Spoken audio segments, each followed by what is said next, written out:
Lost all my fucking notes from last week, by the way. Oh dear. We are leveled up. That's not what happened.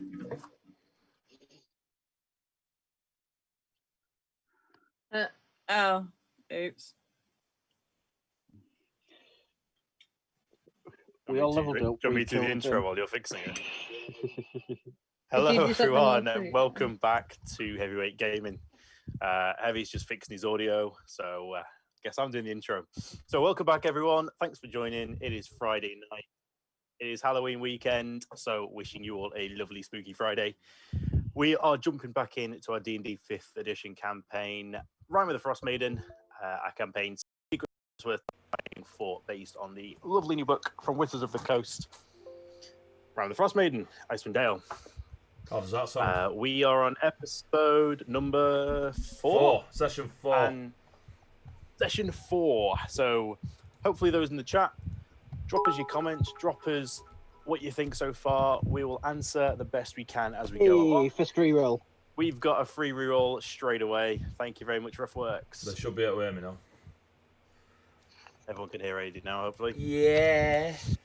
What bit have you done so far? Welcome to the channel. You're playing Frost Maiden. Welcome to the channel. Ruffworx. Yep. We need to just about to go on to sponsors if you want to take over there. Cool. So we are the entire channel at the minute is sponsored by Loke Battle Mats. Recently joined us about a week, maybe 2 weeks ago. Thank you to Dice Beholder for sorting that out. But Loki Battle Mats, they do physical battle mats and digital battle mats. They literally are, you fold them out on the table in front of you and you have a lovely piece of scenery all gridded up and nice. Rob may be able to get you the giant book of said mats as he comes back.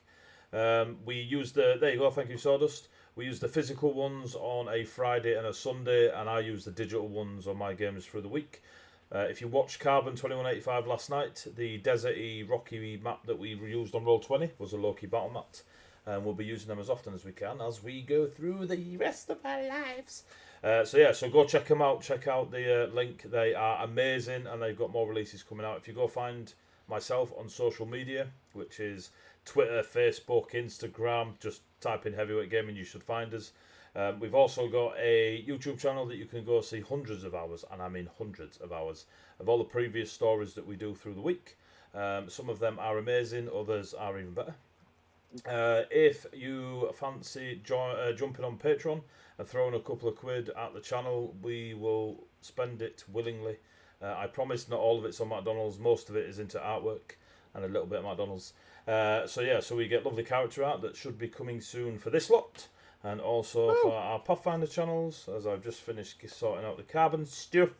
So yeah, that'd be cool. So we've got lots of artwork coming as well. So if you do go to Patreon and you do throw a few quid at it, your reward will be a e-magazine that myself and Mr. Arcane are writing, and we brought on 2 more writers.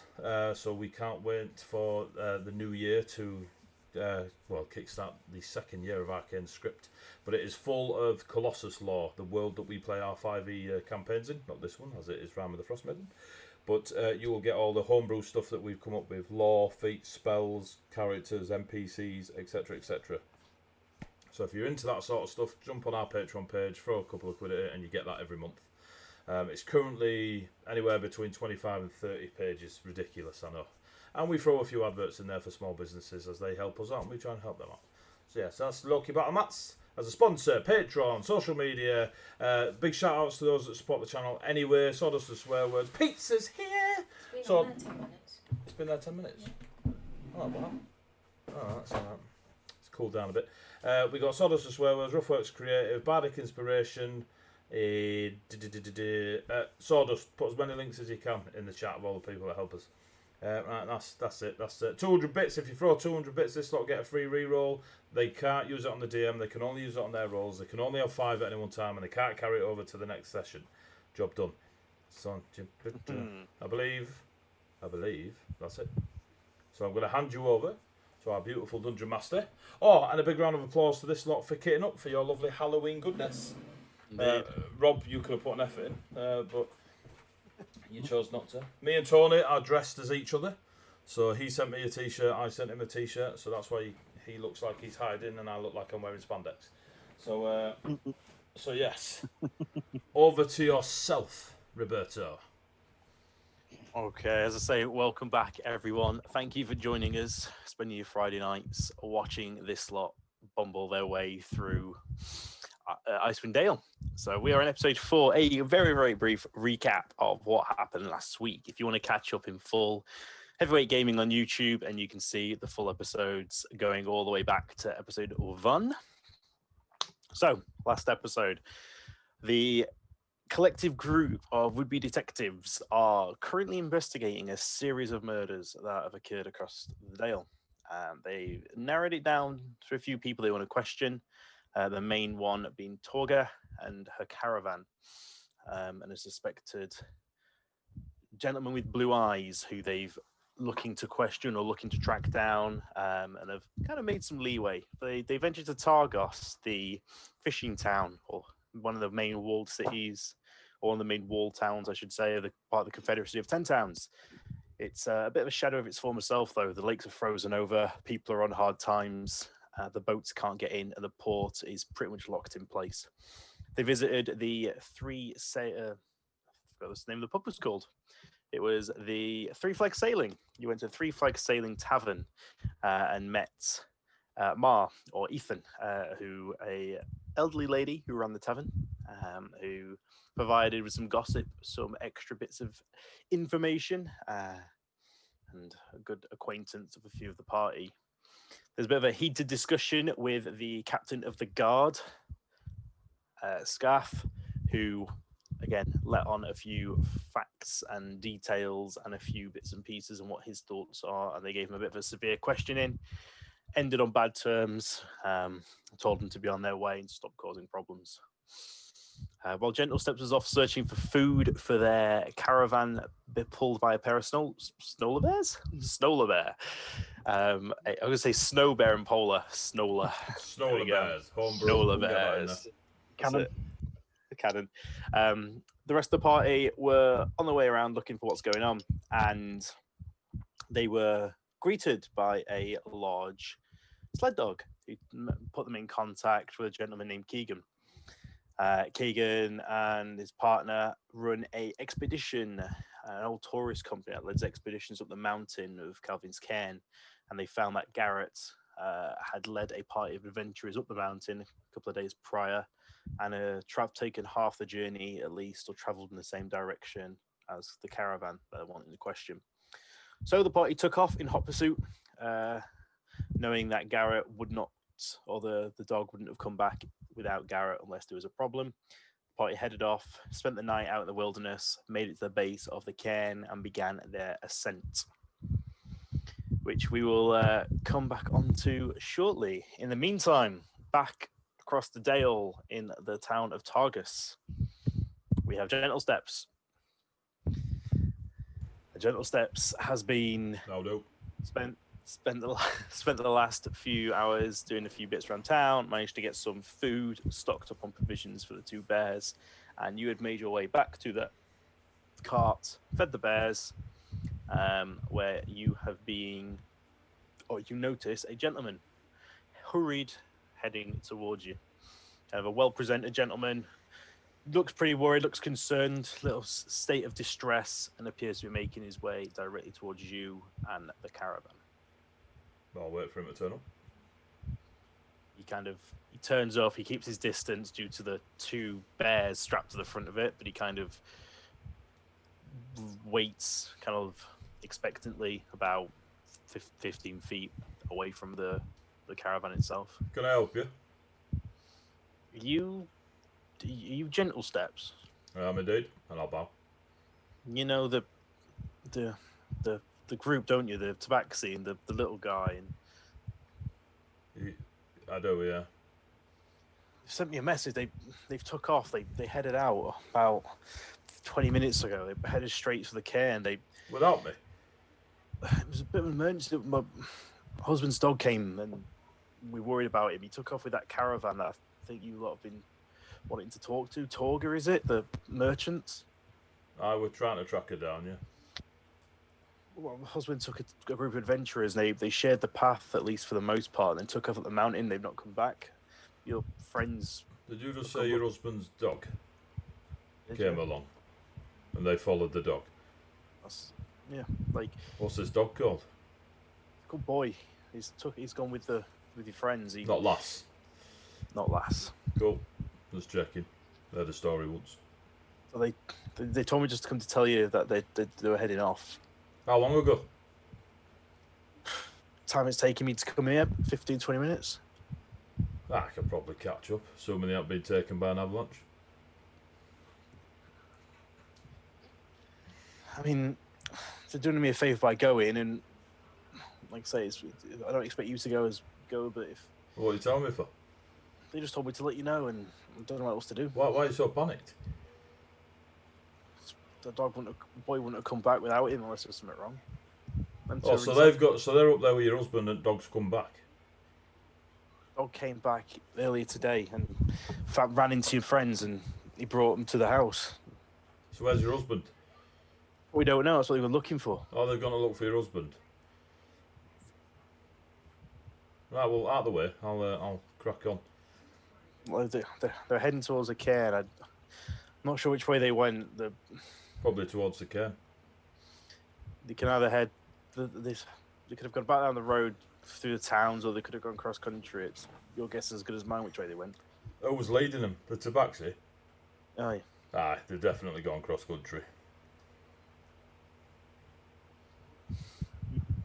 Rangers don't follow roads. I mean, yeah, they credit where it's due. They just took off straight. You know, they went to look out for him. So Cross country the quickest way? Yeah. Yeah, definitely straight cross run. country. Will they take the bears? How bad is it? Do I know how bad it is around that area? Have I ever been anywhere near that area? Not necessarily that area, but you'll know cross country off the roads could be rough. Yeah, but I don't know the specific area. No. Well, these bears last. You know kind of the south and the southeast. This is north. I don't like that description. I know you don't. Straight flipping this map, I tell you Kettle that. Steps is from Kent. Play the bloody doors off. So, Essex Lad Kettle Steps. Can you keep an eye on the bears? Yeah, I mean, They won't eat you unless you put your head in the mouth. are they tied up? Yeah. I mean, I can. How long are you gonna like? It's gonna be a good day or so. Like, I'm just stand here for the next day. I can check in on him, I guess. But Well, do you want your husband back or not? also do. Cool. Keep an eye on him for a couple of days. You don't have to stand on that spot. You're very literal around this town. Just don't let him die, and I'll go get that lot and your husband back. All right, appreciate it. No worries. And I'll give her a Mate. silver coin. Or him a silver coin.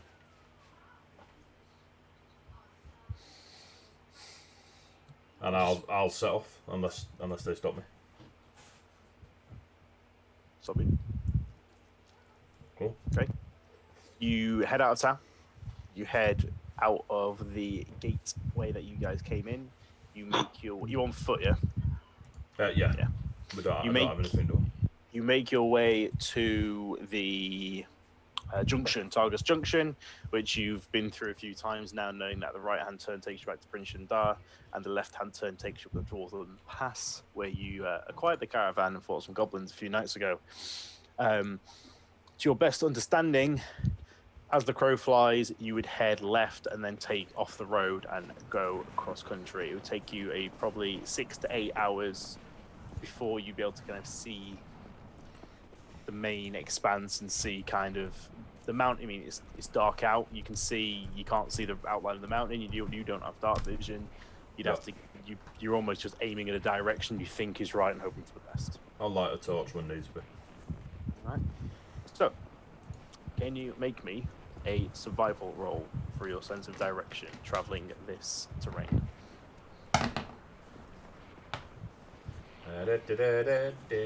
Survival. Yes, please. 18 total. Okay. So, you're pretty experienced, been out in the wilds, you've tracked, you've hunted, you've been out in the wilderness. Being off the roads isn't as intimidating as maybe some other folk. You are quite comfortable traversing the Arctic cross-country, even though it's dark, it's isolating. You don't get that same sense of claustrophobia that the city folk or the townsfolk would get. You spend the next 6 to 8 hours heading across, and you get to the point where it's already kind of hit that nighttime darkness that encompasses the Dale for the majority of the time. But you do get that feeling now where that feeling of tiredness starts creeping in, and you feel like it must be approaching around 11 midnight.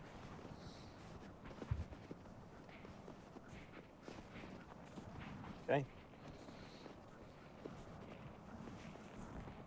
Fair enough. And what, and how, where, and why are you going to try and do that? I got it.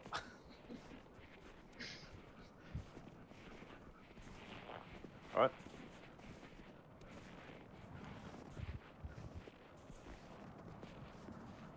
Face down. Can you make me a survival check, please, for your evening's accommodation? You should be able to hear me now, Sawdust. I said I'm going to get naked and do snow angels. What am I doing? A survival check? Yes, please. Not 20, so 22. Yeah, you pull. It's nice in some of the taverns you've seen. Like it's solid. Like yeah, you get a small fire going.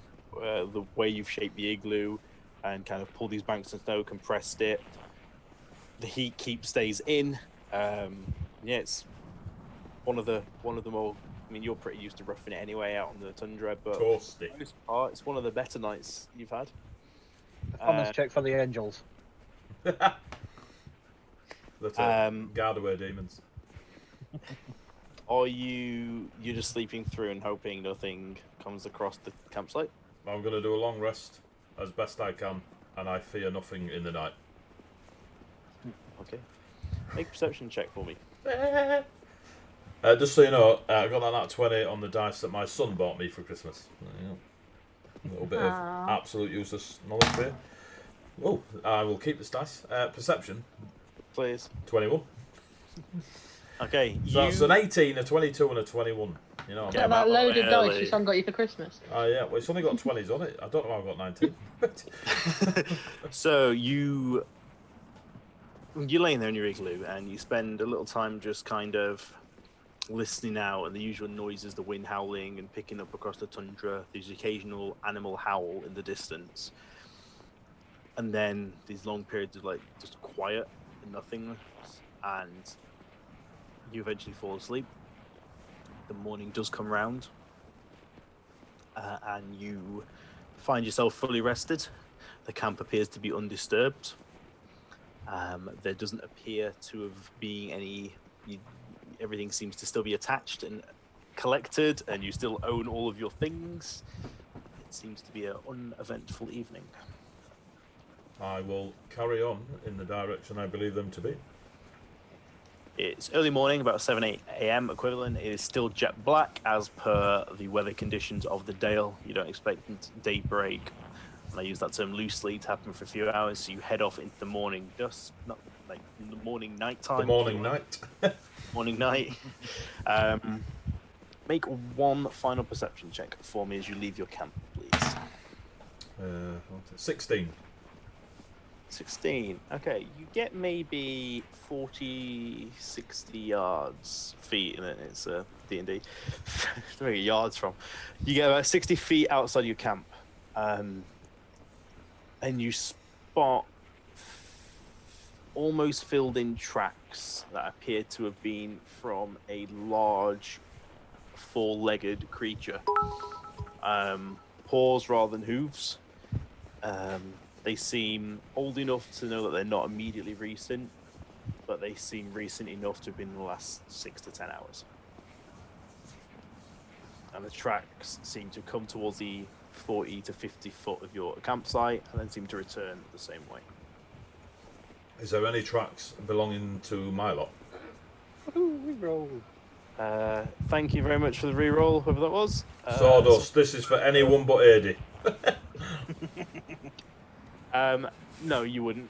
They're the only tracks you can see. The constant wind and snow drifts and things, you would know from experience, tracks don't very rarely last.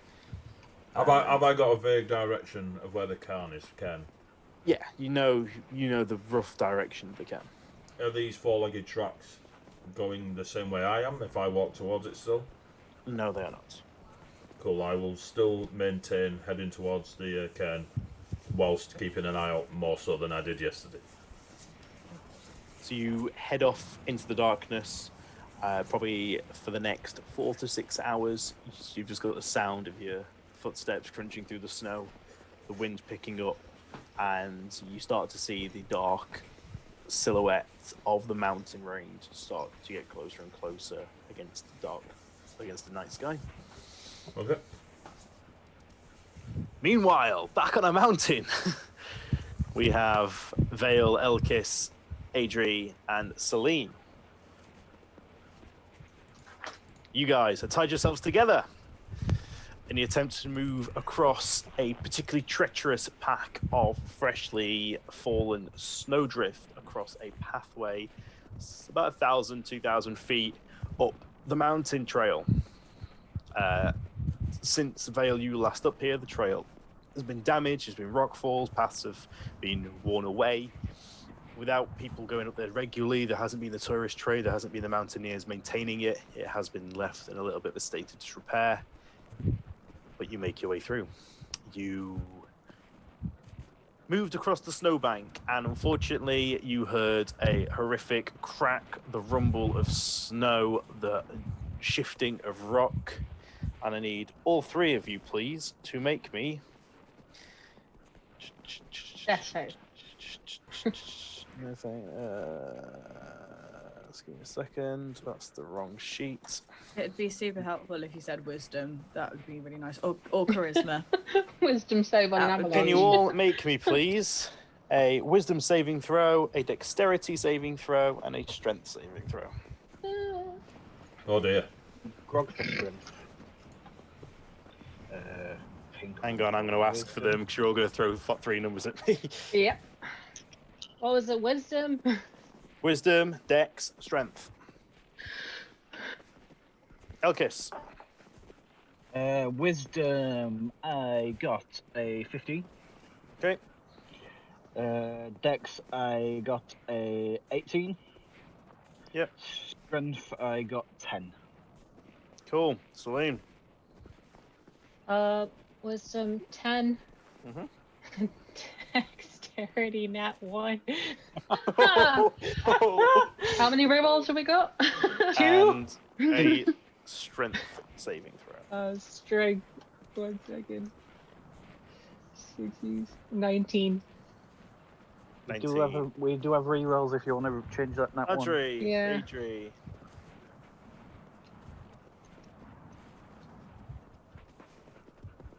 Adri, what did you get? Wisdom was an 18. Mm-hmm. Dex was an 18. Mm-hmm. Strength was a 14. Nice. Vale. Wisdom is a 10. Mm-hmm. Dex is a 23. Strength is a 17. Okay. So, you are immediately accosted by the onrush of snow, earth, rock. The noise is deafening. You lose all sense of direction. You can't hear anything other than your own sharp breaths. The onrush of snow and ice. A few of you who are a little bit sharper of knowledge kind of know what's happening before it does. Celine, unfortunately, you kind of realize a couple of seconds too late as the onrushing snow comes hammering down. A few of the others, you frantically search for other branches, rocks, stuff to grab onto, or to try and dash out the way of the falling rocks and the snow and try and get yourselves out of harm's way as fast as possible. Give me a second.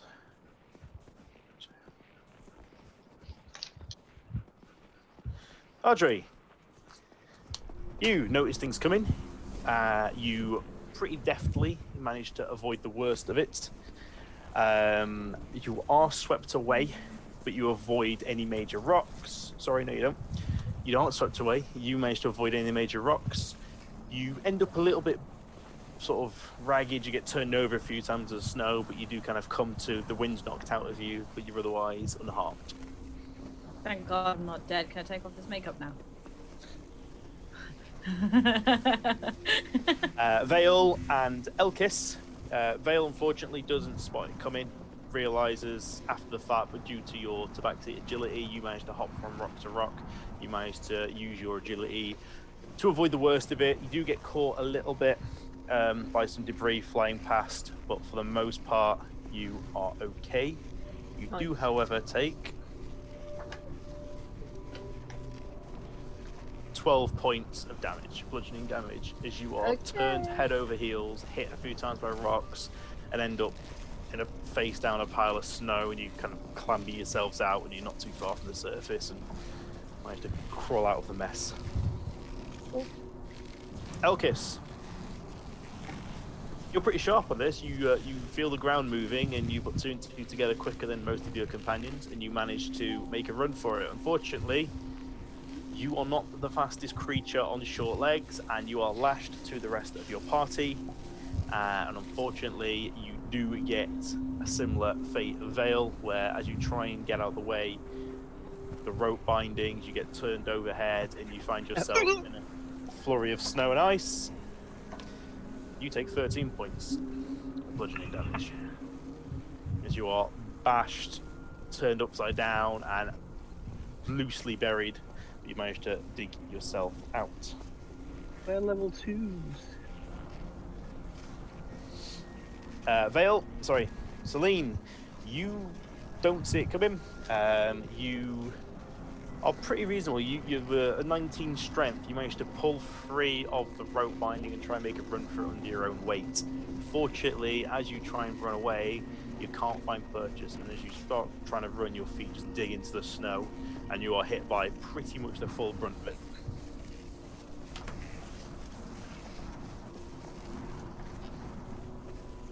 You take 16 points of bludgeoning damage, and you are considered submerged and buried in the snow. You can kind of you're in like this almost little fetal position where the snow has just come over your head. You've got like this small kind of pocket around you, and you could just hear kind of the pounding of your heart and your breath reverberating from this sort of little chamber that you are currently in, and it is pitch black.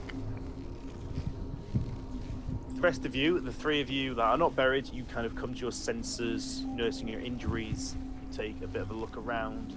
You can see your boy kind of shaking off the snow, kind of comes limping over to you, Vale. You do notice there are only three of you. Are we all alright? Where's Celine? What? Celine, I'm gonna start shouting for her. I'm gonna look around, just like a little bit dazed, and just like, ah, shit, Celine!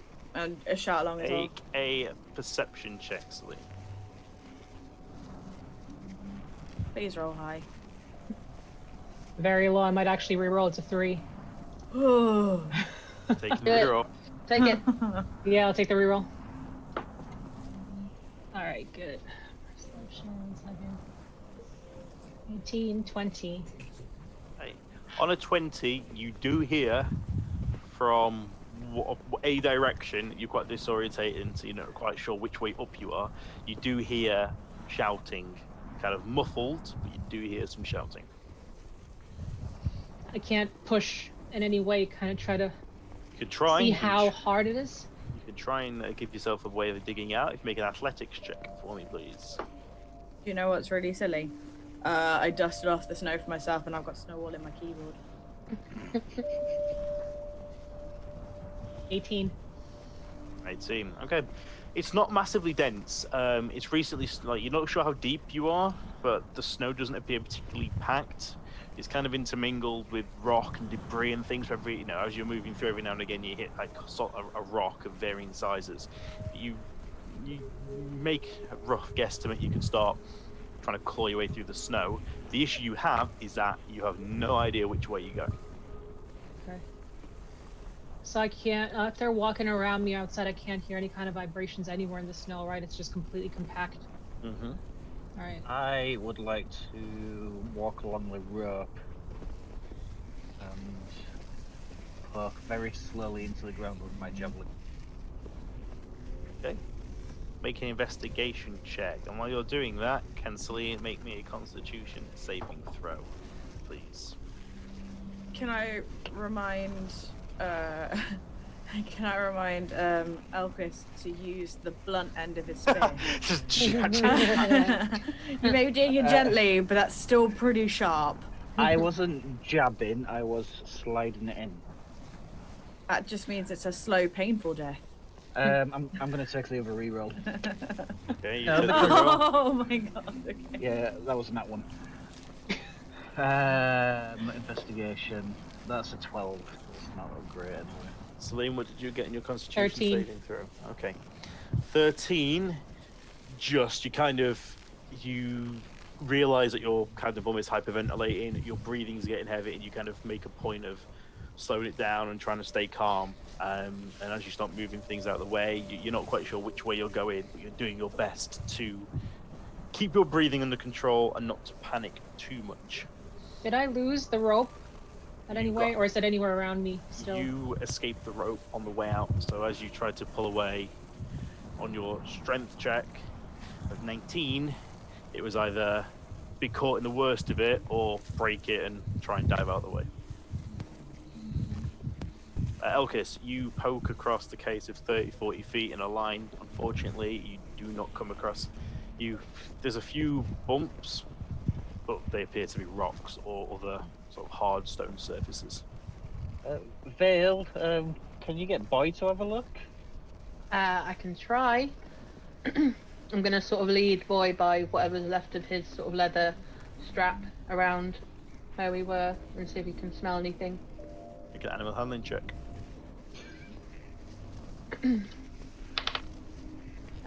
13?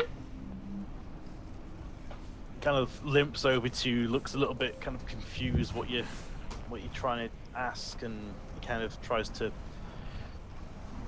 pull against the leash as if to go up the mountain and continue up the trail. He doesn't seem to understand the fact that you're missing one and seems more focused on finding his owner.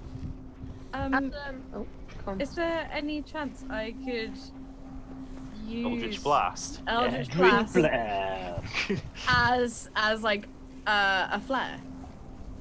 It's not how Eldritch Blast works traditionally. Eldritch Blast is a weaponized energy rather than a lighter source. With my like feline senses, is there any way? Do I have like heightened sense of smell or anything like that? Could I potentially use my animalistic characteristics to maybe track her if I tried?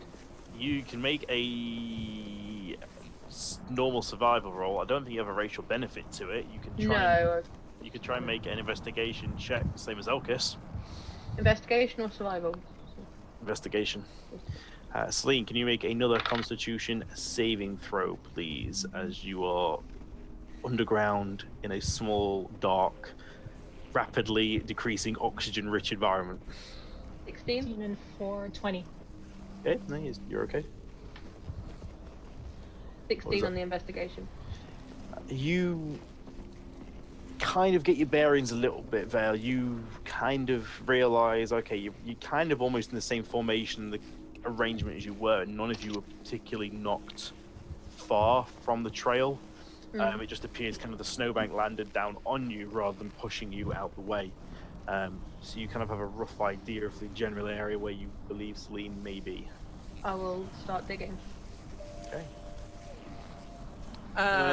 Can I'll say to Vale, like, have you found her? What's going on? I've not found her, but by the looks of how the snow fell, we should all be in the same formation. Like none of us have moved that much. The snow's just got deeper, so if we try and dig around where we are, hopefully we'll find her. But we need to start now. I start digging. I would like to dig. Celine, would you like to do anything specific?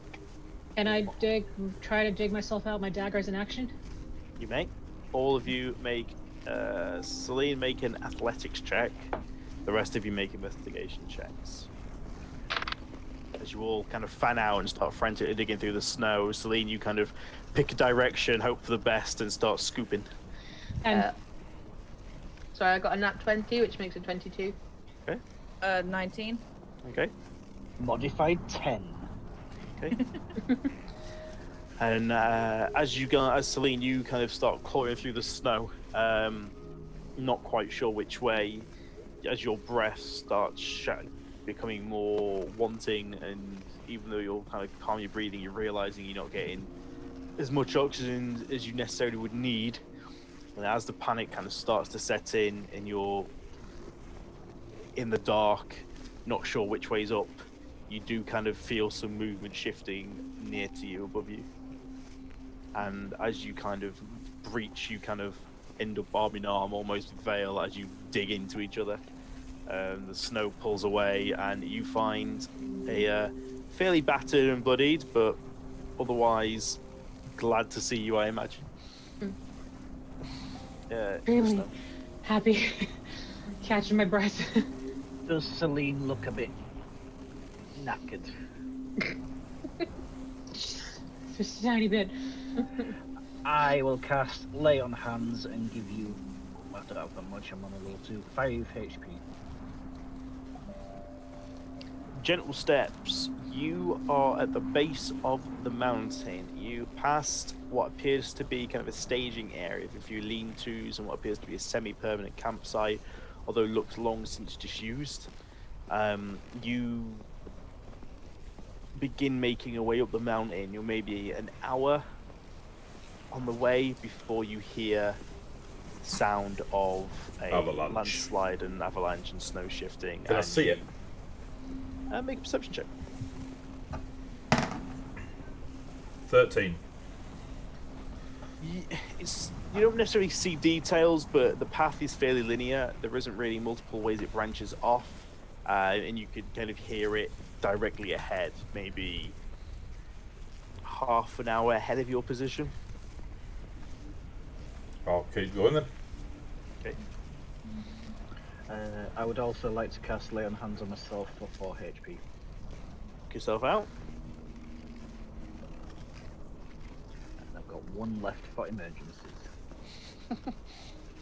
The good old keep one in the pocket paladin tricks. Yep. Just one I had a book through this. Okay, you guys are battered, bruised, but otherwise alive. You take a moment to kind of assess, and you see that the path that you are on is just kind of been, whatever the bank of snow below you and above you just shifted and just basically dumped a fairly substantial amount of snow and rock onto your heads. The path that you can see kind of slopes down now, and is kind of this raised plateau that you're now on as it levels off. The path beyond this still, looks fairly treacherous but unimpeded, and it still looks like you could make progression up the mountain. Boy is pulling on the leash towards the path, seemingly has attention of something, seemingly is getting agitated by something further up the path. What is it, boy? Little Timmy fell down the well.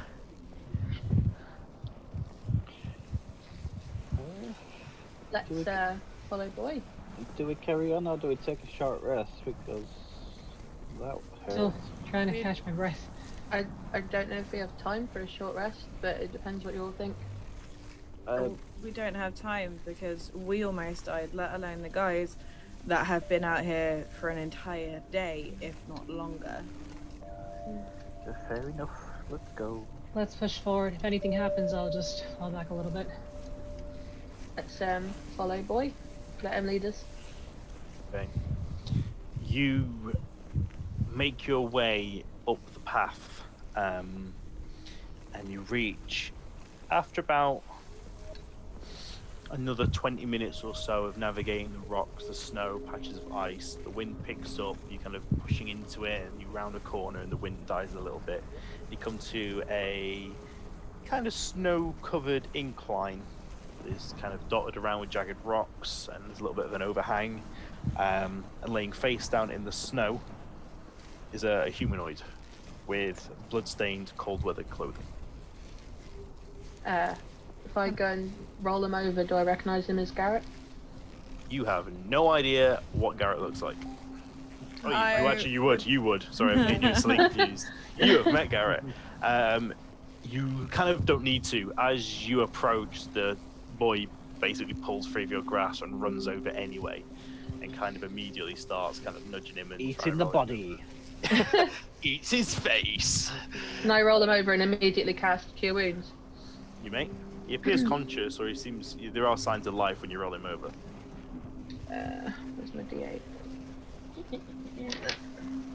He gets 10 points of damage on a highest damage.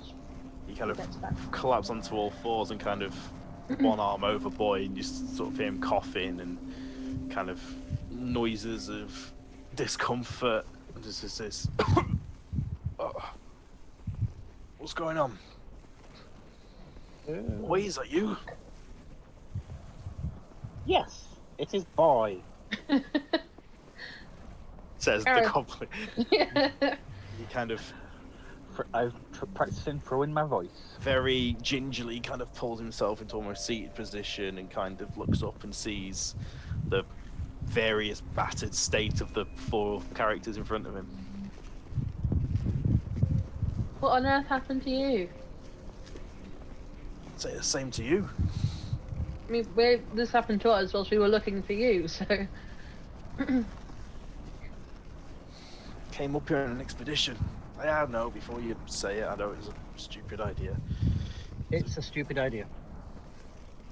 You know as well as anyone Vale up here. That's why we came straight away. What on earth are you doing? A group of adventurers came by. It's the first in months. You know how it is. They wanted to go to the top of the mountain for some reason. Coin was good, they just wanted a guide. Did they tell you anything else? Who were they? Wanting to go to the top of the mountain in this weather?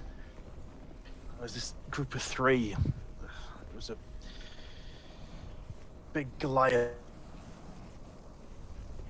You've muted yourself, Rob. I haven't. Somebody else muted me. I thought I was lagging then. No. That was our lovely esteemed channel moderator. To get him bored. There was this big Goliath fella. He led him there. There was 2 other with him, a woman and a tiefling. They on about searching out some relic, some old city or something. I don't know. What's the detail? They just wanted a guide up to the plateau. Garrett, the amount of people that we have coming and asking you and me both about finding bloody relics and lost cities, you know better. Keegan's worried sick. Money for put food on the table for us both. You know how things are. Not when you don't come back. There'll be no money and no food on the table if you don't come back, Garrett. Well, they took off carried up the path. We got separated near the top. Some thing came out of the shadows, and next thing I know, I'm down here. Just slipped off the side and fallen. I don't know, been here God knows how long. You've got no idea how long you were here, how long you've been like this, or how long ago that happened? A few hours must be. They didn't do this to you, the people that have paid you to come with them. As far as I'm aware, they were too preoccupied getting to the top, and Lizard picked up, you know, get up a bit higher up here, and visibility is poor, and like I say, this great big shadowy figure just came out of nowhere, snuck up on us. Next thing I know, I'm off the side of the path. Have you got everything with you that you had when you set off? Nothing's been taken from you. I've got what I've got on me, and he kind of looks down and checks on his body. You know, sort of just look back to the group and say he's okay, but the people that he was with, the people that he was with was. He kind of looks. He looks down and checks his looks. You see what appears to be damaged, but kind of still attached, like a climbing harness. You see a hand axe kind of sheathed on one side and some like basic climbing equipment. Other than that, he doesn't appear to have anything else on him.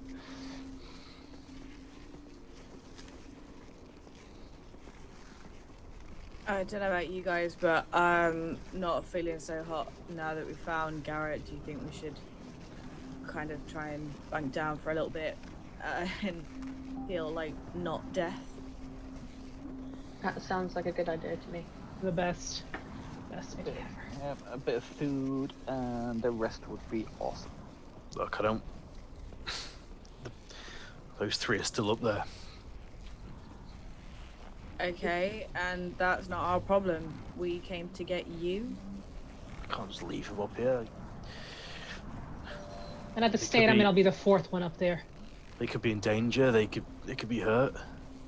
And It could also be the Without- reason that this happened to you.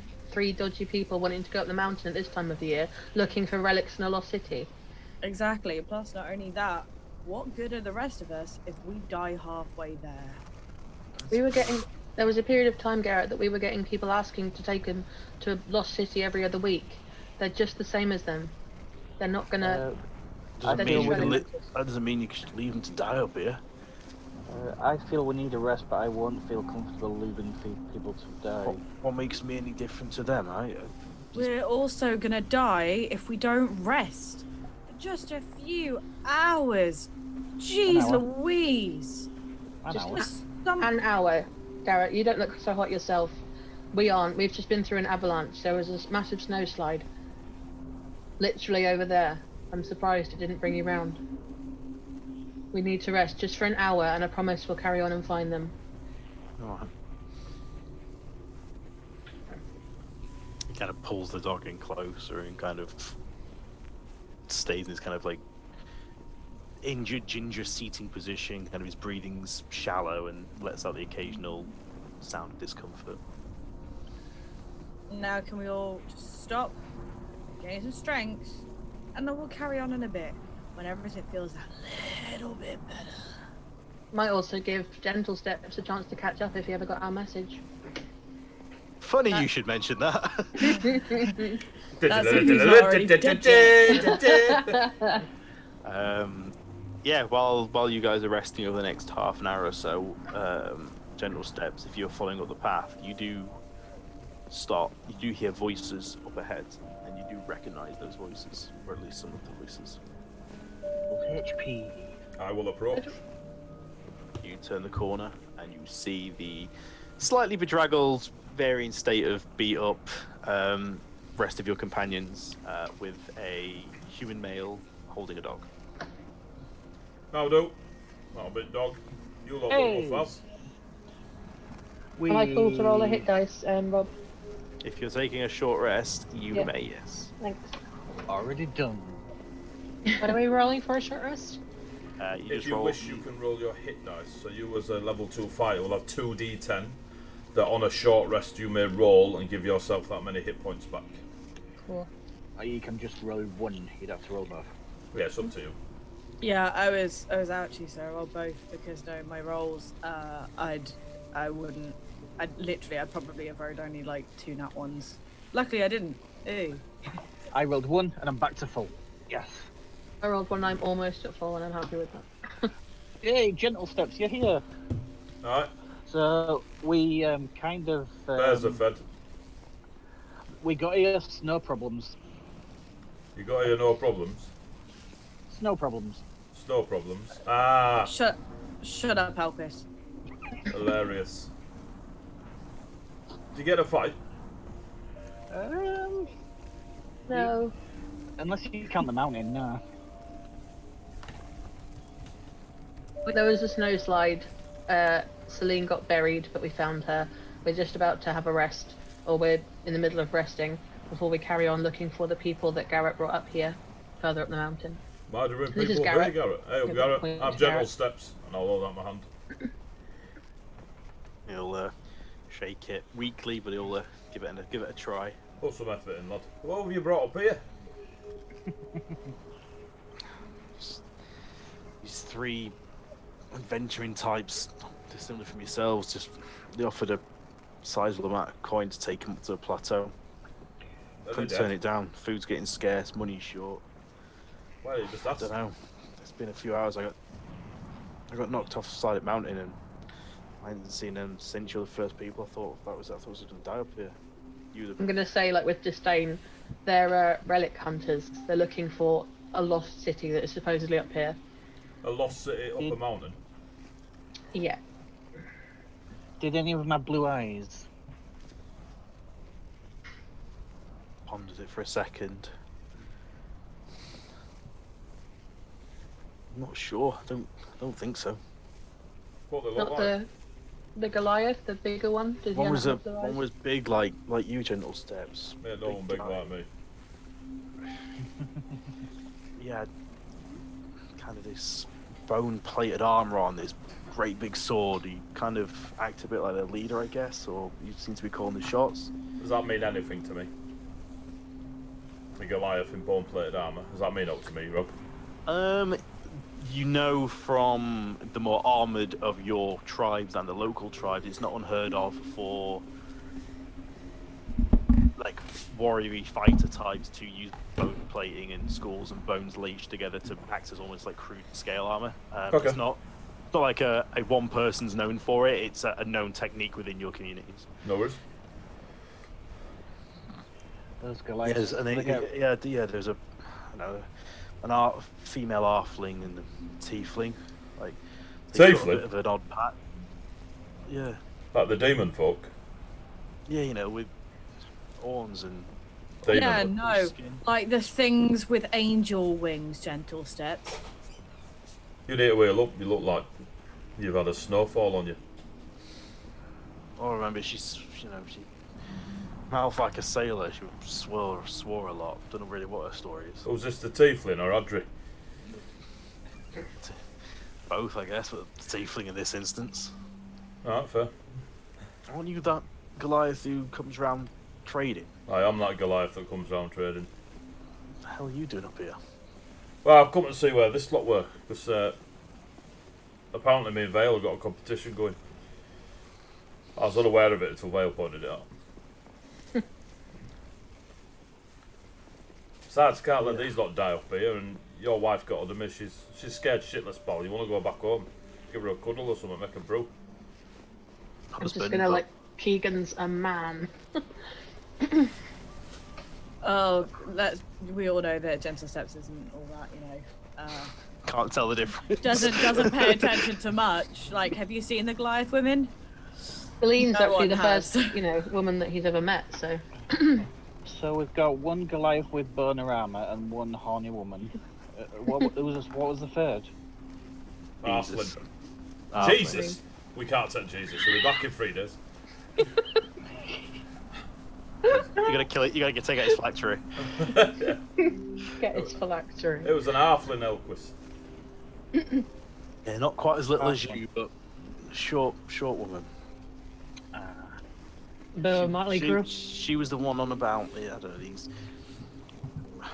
From what I picked up, there's this old, I don't know, some old legendary city or some old mage city that they've read about in books or God knows Gonna what. roll my eyes as he starts talking about it. They said they'd found some of this black crystals or black stones that. Black stones. Yeah, Can I? they had one with them. It was like, I don't know. It looked like in jewels that dwarves bring down. Just only it weren't shiny. They didn't look like they were worth it. I thought it was cold, but it's How big was it? It was kind of like palm size. something like that. Yeah, it looked like a small rod. Like I don't know. Like, Rod. Sorry. Can I roll? can you roll a small rod check? You roll up Jesus. Can I roll a history check on the small rod? Just got 9 o'clock. You can absolutely roll a small rod check. Can I roll for an Arcana to see if I can recognize anything? You Guys, I think we do need to go find them. I think they might be connected to our other quest. What quest? We're on a quest. We're on a quest from God. You Grail Knights. Yes, you can roll an Arcana check. I am a paladin, and we're on a quest from Saloon. Celine. No, That No. would be a natural 20, and that would make it 24. Ooh. Okay. It's not coal, it is indeed a small rod. Made of coal. Actually, Yeah. small rod history is very, very good. Yeah, your intimate knowledge of rods. Hey, Small you black can't rod. judge what she does in the night. I didn't and- judge. No slut shaming here. I'm not judging. And who says it's only Rod she's after? I'm not saying anything.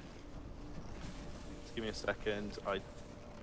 He needs to retrieve his rod. He's opening the book of small rods. Yeah, guys, my Hey, I found my notes. They're inside one of the pages. Check that out. my mother had one of those, and I think What, they small killed rod? her. Small rod. My mo- She probably had a few, I'm not gonna lie, especially with something like you as a son. my mother had a small rod in a bedside table that she only brought out on special occasions, and she never let me see it.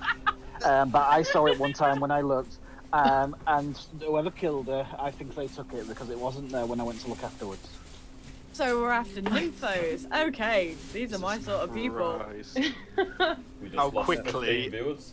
How quickly a story arc can go from good to absolutely left field. immediately. Necromancer Nympho is fantastic. Jesus Christ. Right. Perfect. Okay. It is Halloween. You would, Audrey, being of a magical nature yourself, you will have heard stories and you have heard around a material that is fairly sought after by magic types and often gets confused with traders. Cool. Sorry? Nothing. Good. You know it's to be known as Shardolin. Fantastic. What does it do? So you know that you have not come across it firsthand. You have just heard stories about people who've said to have found it, people who seek it out. It's a magical substance that. You need to hurry up because I've got too many things just running through my brain that could be said. It accepts magical enchantment readily. It's very magically susceptible. It is sought after by magic folk to make things like spellstones, to make enchantments, to store magic within, and has been rumored to exist within the Dale for hundreds and hundreds of years as a relic from an old civilization. Civilization of what? Do not know. Your knowledge is on the magic aspect of the material, not the history of its origin. Well, that's bullshit. What sort of learner am I if I don't learn about the history of the You thing? made an Arcana check, not a history check. I would like to Isn't it- make a goddamn history check! Hang on. The last time you heard about it was quite a while ago. You've not heard it's one of those stories that keeps coming up every now and again, and most of the people around Ten Towns just dismiss it as, oh, it's them lunatics again. Are you sharing this information with the group, Arch? No. Okay. Oh, cold. Can Okay. I turn to Hold on, let me Elvis get and some ask him snow. what he said about his mother having one of these? Yeah. Yeah, Naris, my mother, my mentor, she had one in her possession, but when she was found, when I got her belongings and stuff together before I set out, I couldn't find it. I get the feeling that it was taken because it was always there. She kept it relatively safe.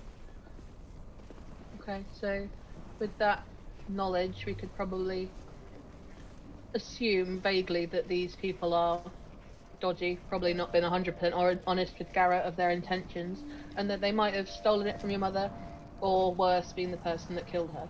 So we should, as we follow them, I think it's still worth following them, but we need to do so with care and with our wits about us, and we're not to trust them when we find them, if we find them.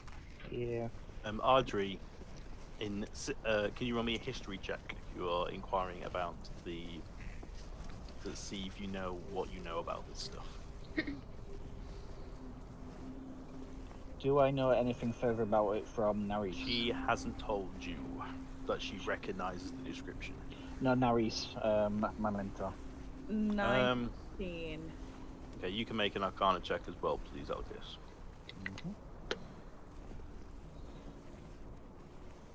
15.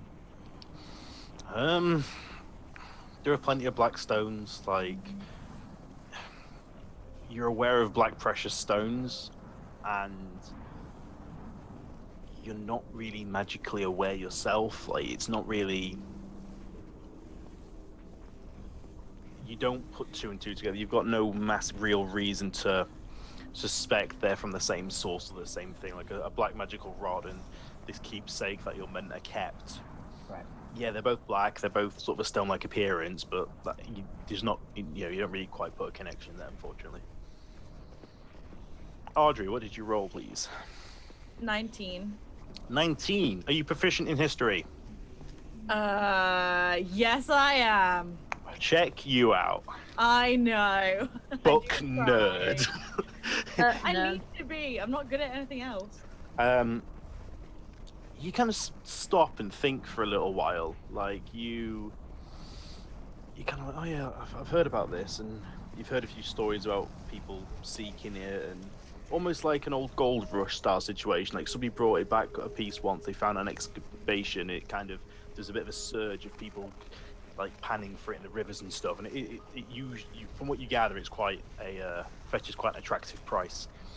You've heard stories, rumors more than fact, that years and years and years and years and years and years ago, talking thousands of years in the past, the Dale wasn't always abandoned, and it wasn't always a uncivilized area, and that 1,000 of years in the past there was a community of exceptional magic wielders, like a legendary group, this community of magic far beyond the scope of anything you've seen or think capable, known as the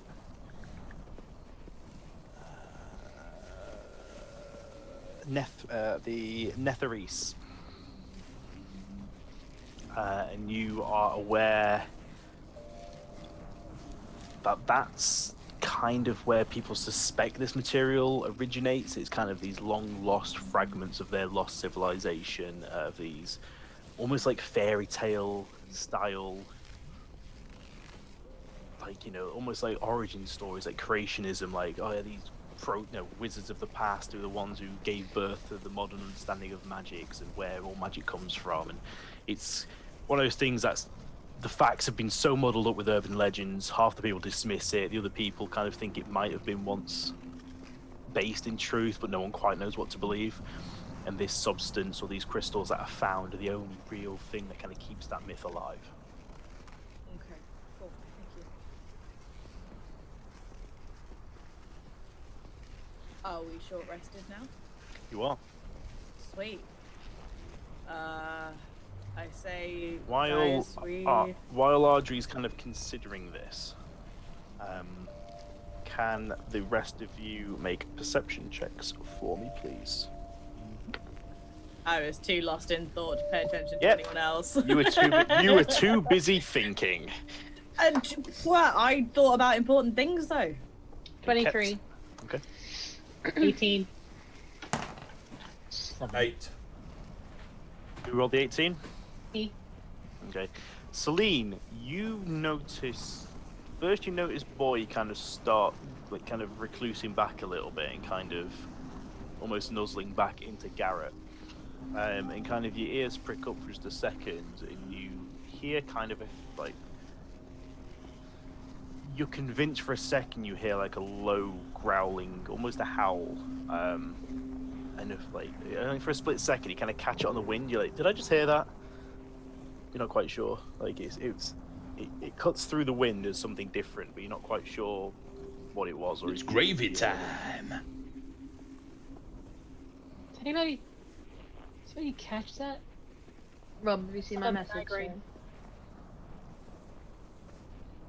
Looking at No anybody one else else, if anybody appears. just caught it. No one else appears to have heard anything, or Rob, Oh, you got 23. Sorry, I thought Yeah. you said 3. No, that's because I My unmuted apologies. as I said it. My Yeah. apologies. That's you, fine. you also catch it as well. Cool. What was it? Sorry, what was the description? You hear kind of this just on the wind as it cuts through the veil, or the cuts, you're not in the veil anymore. As the wind cuts across the mountainside, you hear it's kind of like almost like a low howl, like mixed with a growl. It just catches on the like that, but completely different. And it just drifts across in the wind. You just kind of catch it for a second. You listen out and you kind of, and you don't hear it again. You're not quite sure if you heard it or not. Just gonna prick my ears up like that, like a cat. You mean turn- like the cat you are? Yeah, Ow. like the cat I am. Yeah. I'll look at Vale and notice that she's caught onto something, and I'll ask her. Like a You hear cat from Icewind. I'll just nod as I'm still trying to listen and find the sound with my ears twitching.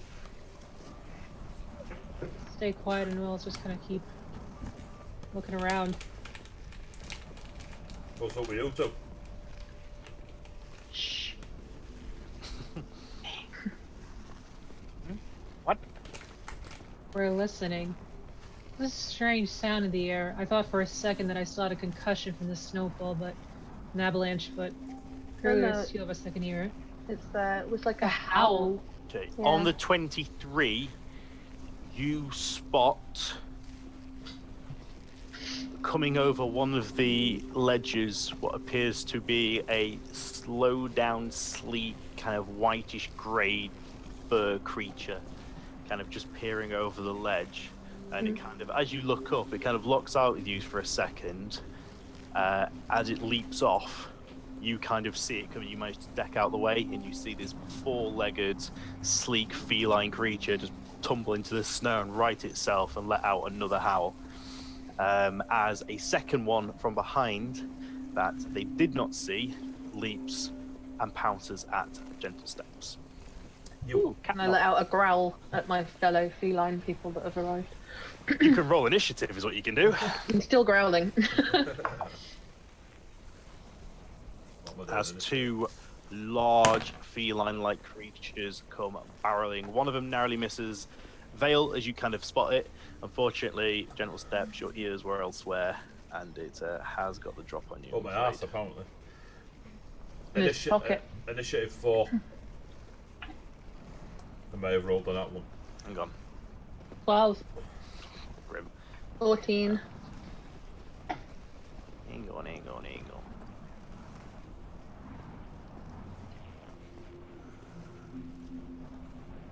Oh, level 2 now, aren't we? Ah, yes! You are level 2. We have spells. Okay, Celine, what's your initiative, You have please? spells. 12. Gentle Steps. 4. Excellent. Elkis. 3. Even excellenter. Vale. 14. There we go. It's an actual initiative. And Ardry. 17. Excellent. Hey. Okay, so in that first instance, Ardry, you see, in fact, yes, in this first round, Elkis and Gentle Steps, you are both considered surprised. Who else rolled really badly on the... Ardry, you also considered surprised for this round. Sure, Yeah, What because are I you looking at? didn't see anything. So you I three carry are right. a thing in me with. Sawdust has just sent a 200 bits, so we got another reroll. Can't sit and watch this talk for any Can't sit and longer. watch this. Thank you for the reroll. Vale. Vale, you duck out the way as this creature slams into the snow in front of you, and as you kind of look up, you see a second one already about like mid-flight towards Gentle Steps. What are you doing? Shooting it. Which Aw. The one flying towards Gentle Steps. one? Okay. Roll your thing. The Roll thing. my thing. Roll the thing. Oh, hang on. That one first. Try to remember you're a ranger. You've got a bow. That's it. I'm on I board do. now. I have a long bow. I am My a brain's in ranger. Long bows and short rods. Yeah. 16 to hit. Gentle Steps is sexted. There's a 16 hit, Rob. It does. So you arrow out quick as anything. Just boom! As it flies through the air, The arrow just punches into the side of it. It lets out kind of this guttural, like, cry as it collides with Gentle Steps. 9 points of damage. How many? 9. 9? 9. 9. 9. I've been watching a lot of that, so careful. But 9. I'm on episode 90-something. it's every time Vale says Eldritch Blast, not Vale, Audrey says Eldritch Blast, I have to not do it in a southern, American voice in my head. Celine, similarly, as this cat-like creature smashes into Gentle Steps, what would you like to do? How far away am I from it? The one that smashed into Gentle Steps, you're all quite clustered together. You're kind of scattered around. You kind of notice and looked up, and as you look up, you see the one leaping at Vale as well, and you kind of step out the way as it clashes into the snow and turns around to face you two. So there's one kind of 10, 15 feet away staring at you and Vale. Gentle Steps is kind of mid-pounce. Ardra, you're in the middle, and Elkis, you're around the middle as well. I'm going to move on the other side of the one that's closest to us. Okay. With myself and Vale. Yep. Put the creature in between us. Yep. And I have the two weapon fighting right now, right? You have your two Roll the two scimitars. Yeah. So first one, crap. 7 doesn't hit. We have 2 rerolls. On your second attack. 17. 17 will hit. As you pull the first one out, it kind of rears back. Then as it goes in to snap at you, it doesn't expect the second one to come across, and you swipe across its kind of furled, snarling face. You catch it with a scimitar. Roll damage. 6. Okay. You leave this big kind of crest claret just across its face, and it just sprays into the snow. This thing raised up and snarls at you. Gentle Steps. Unfortunately, this thing has pounced at you. It is going to attempt to claw you with its claw. Not its tail. Not its tail, I'm afraid. That's a not natural 20. That does hit. Ow. Okay, you take... Storm's Endurance. Oh dear, that's a Reduce 10. that damage by 15. You take 13 points of piercing damage. As this thing leaps out of nowhere, you feel this horrible pain in the back of your neck as this creature latches on. So it took 20. It did 28 points of damage to me. No, it did 13 points of damage. So to you. reduce it by 15 because of Storm's Endurance. So I roll a d12 plus 3. I rolled a 12. That's 15. Okay, so yeah, your Does it more bites in. damage. It can't get purchase on you. However, the pound you need to make me a strength saving throw to see if you stay on your feet as the creature makes. Saving Biscuits. Yes. Gentle Steps actually got 2 temporary hit points from that. The kiddie's making biscuits on your back. Not natural 20. Okay, so yeah, you take a couple of steps forward and kind of like, oh boy, just done fucked up. And turn around as this creature just basically leaps onto you, scrabbles and falls onto its feet and just looks at you. Stealthily. Oh,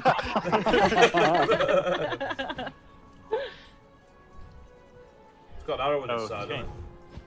That one has, yes. The other one, the one that has just been hit by Celine, is going to attempt to claw at you. That's a nat 1. As it kind of lashes forward again, you kind of raise the swords, but kind of hesitates for a second and doesn't quite know how to engage as you adopt a bit of a defensive stance, and there's kind of this tense standoff as it kind of just glares at you. Gentle Steps. I will pull Sebastian from my back. The great axe with the single blade. Sorry, no, you were surprised this round. This is a surprise round. I will replace Sebastian on my back. My apologies. And stand Sorry. there patiently. Is Sebastian the small halfling you've got strapped to you? If I'm surprised, can I use my reaction? No, you don't get. I don't know. Do you get a bonus action? Do you get a reaction in a surprise round? I don't know. I would suppose. It's not really a surprise. There's no such thing as a surprise round. It's more a story status effect a GM applies. So it's not really a round. It's your guy getting to go. So it's up to you, Mr. Ra. Basically, yeah. I just need to know, because if not, then I take 13 points of damage. But I get my stone's endurance back. Does the kiddie take his stones or not? What? I thought it glitched. You are muted. If you are surprised, you can't move or take an action on the first turn of the combat, and you cannot take a reaction until that turn ends. Cool, so no reactions. So 13, yeah? So, yep. So can you not do Stone's Endurance? Because that's a reaction. No, it's a reaction, yeah. I've given myself it back and took the damage. That's it. Sorry about that, yeah. Because Yeah, that's alright.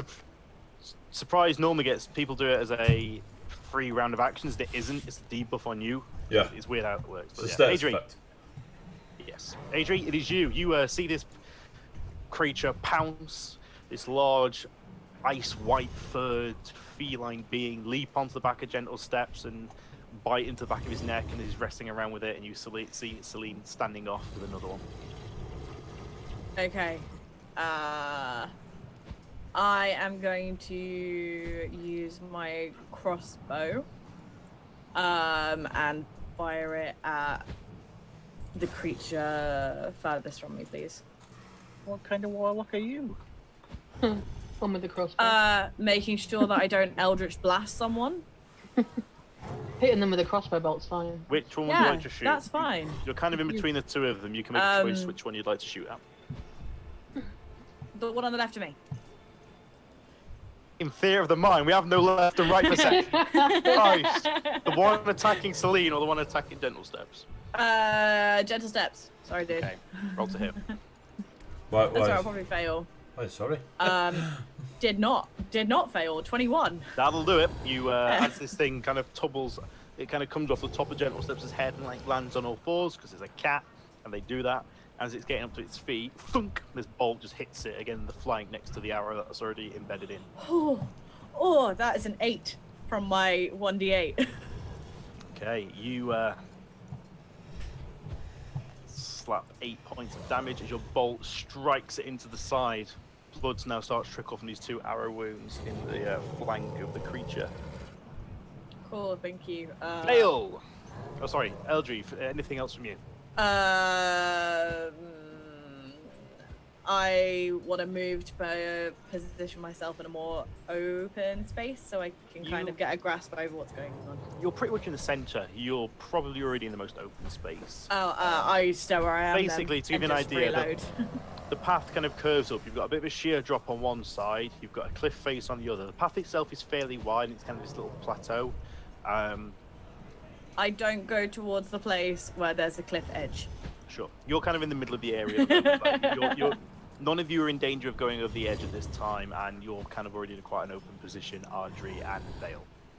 Cool. Celine, you're kind of at the front end of the path heading uphill. Gentle Steps, you're at the base of the path heading back the way you came. Elkis, you're kind of in the middle, kind of deciding what to do. Vale, you're up. I'm gonna, after shooting at the one attacking Gentle Steps, I'm gonna sort of swing round and face the one that's attacking Celine and shoot it. Okay, arrow comes out again, notched, released. 21 That'll do it. That hits. for 8 points of damage. Okay, add once more, another arrow just sinks into it, and it kind of doesn't stick in this time. It kind of glances off its back and leaves this big kind of gash as it kind of grazes and slices down its back, and it lets out this roar that echoes off the side of the mountain. I'm going to snarl back at it. Celine, you are face to face and have locked eyes with this creature that's kind of hunkered down and like looking angrily and snapping towards you with its jaws. You're there with your 2 swords ready to roll. Swords. Swords. Cool. Alright, my first one misses. Okay, what'd you roll? What's it? 4 or 5, 6, 9. Unfortunately, yep, first swing does goes wide as it's kind of circling around you, it ducks under. Next one. 22. That will absolutely hit. Fab. Ooh. 9. 9. 9. As Nine. again, this time as it tries to duck under, you catch it And as it tries to kind of lean out the way, you catch it across the chest, and you leave this big open wound across the chest as the blood starts to fall into the snow, stain it red. Okay, Mr. Gentle Steps. One fighting me, Yes. one fighting Celine. Yes. Can I get across to the one Celine to give myself advantage? This wasn't Gentle Steps, it's your go. It's Gentle Steps. This one's about to claw you. All right. Okay. Then don't say it like that. Gentle steps. All right. I'll take it. I have to breathe in every now and again. I think that will miss you. That's it hits on a 12. That does indeed miss. Okay. Goes for a swipe of its claw. You just kind of step back, and it just goes through the air, and this creature snarls at you, and you see the blood now starting to stain its fur red as these 2 arrows are sticking out of its back quarters. Celine, the one that is currently facing you, is going to attempt to claw you in the face. That will definitely hit you. That's a nat 18. That's a 23 to hit. Yep.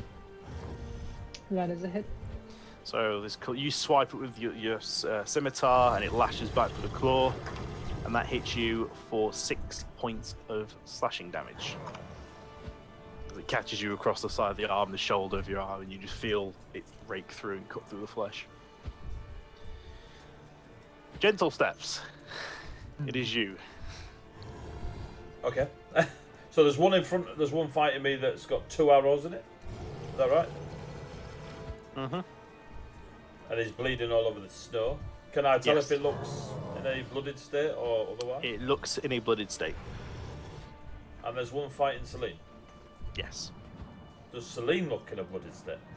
Celine herself, or the one that she's fighting? Celine herself. Okay, Celine, are you above half HP? I am She does not. just 1 point above. That's fine. So basically, blooded is if you are below half your HP. Just for your reference. It's so you don't guys go, I've got 4 HP left. I will pull Sebastian from my back. My single-bladed great axe. It's Sebastian the Great Axe, the rogue. Yeah. Oh, we're going. Time is it? Time. There's no sneak attack rhyme from, lads. This is not the time for sneak attack. And I will swing it above my head and attempt to slam Sebastian into I'm Gentle the Steps. feline I've creature. become Death, Destroyer of Worlds. But gently, Please. as I step. Please miss. This would be brilliant if you miss. You hit the ground, the ice cracks, avalanche. I don't have proficiency with the great axe. Sebastian's a finesse weapon, yeah? Yeah. If you're a giant. The way I see it, it's basically just like a wood felling axe. It's like not even a battle. It is just a wood cutting axe. Also, Wow. can we stop talking about avalanches? Because I'm going to run out of snow soon. Without proficiency, 17. That'll do it. That hits it. It's not a graceful swing, but it's an effective swing. Oh shit. It's just all lats. There's no technique. It's just Yeah. D12. Oh, that was shit. 6. okay. 6 points of slashing damage. It ducks out the way and it takes the worst of it. Like, don't worry, you cause a huge gash down the side of its like shoulder area, and it's like it steps back and takes the weight out, and the axe bites into the snow and sinks several inches into the ice. Yeah, it's looking pretty bad. It's So it not took having 6 a good points of time. damage, yeah? Yeah. Yeah, cool. Elkis, Bonus action. hold that thought, Elkis.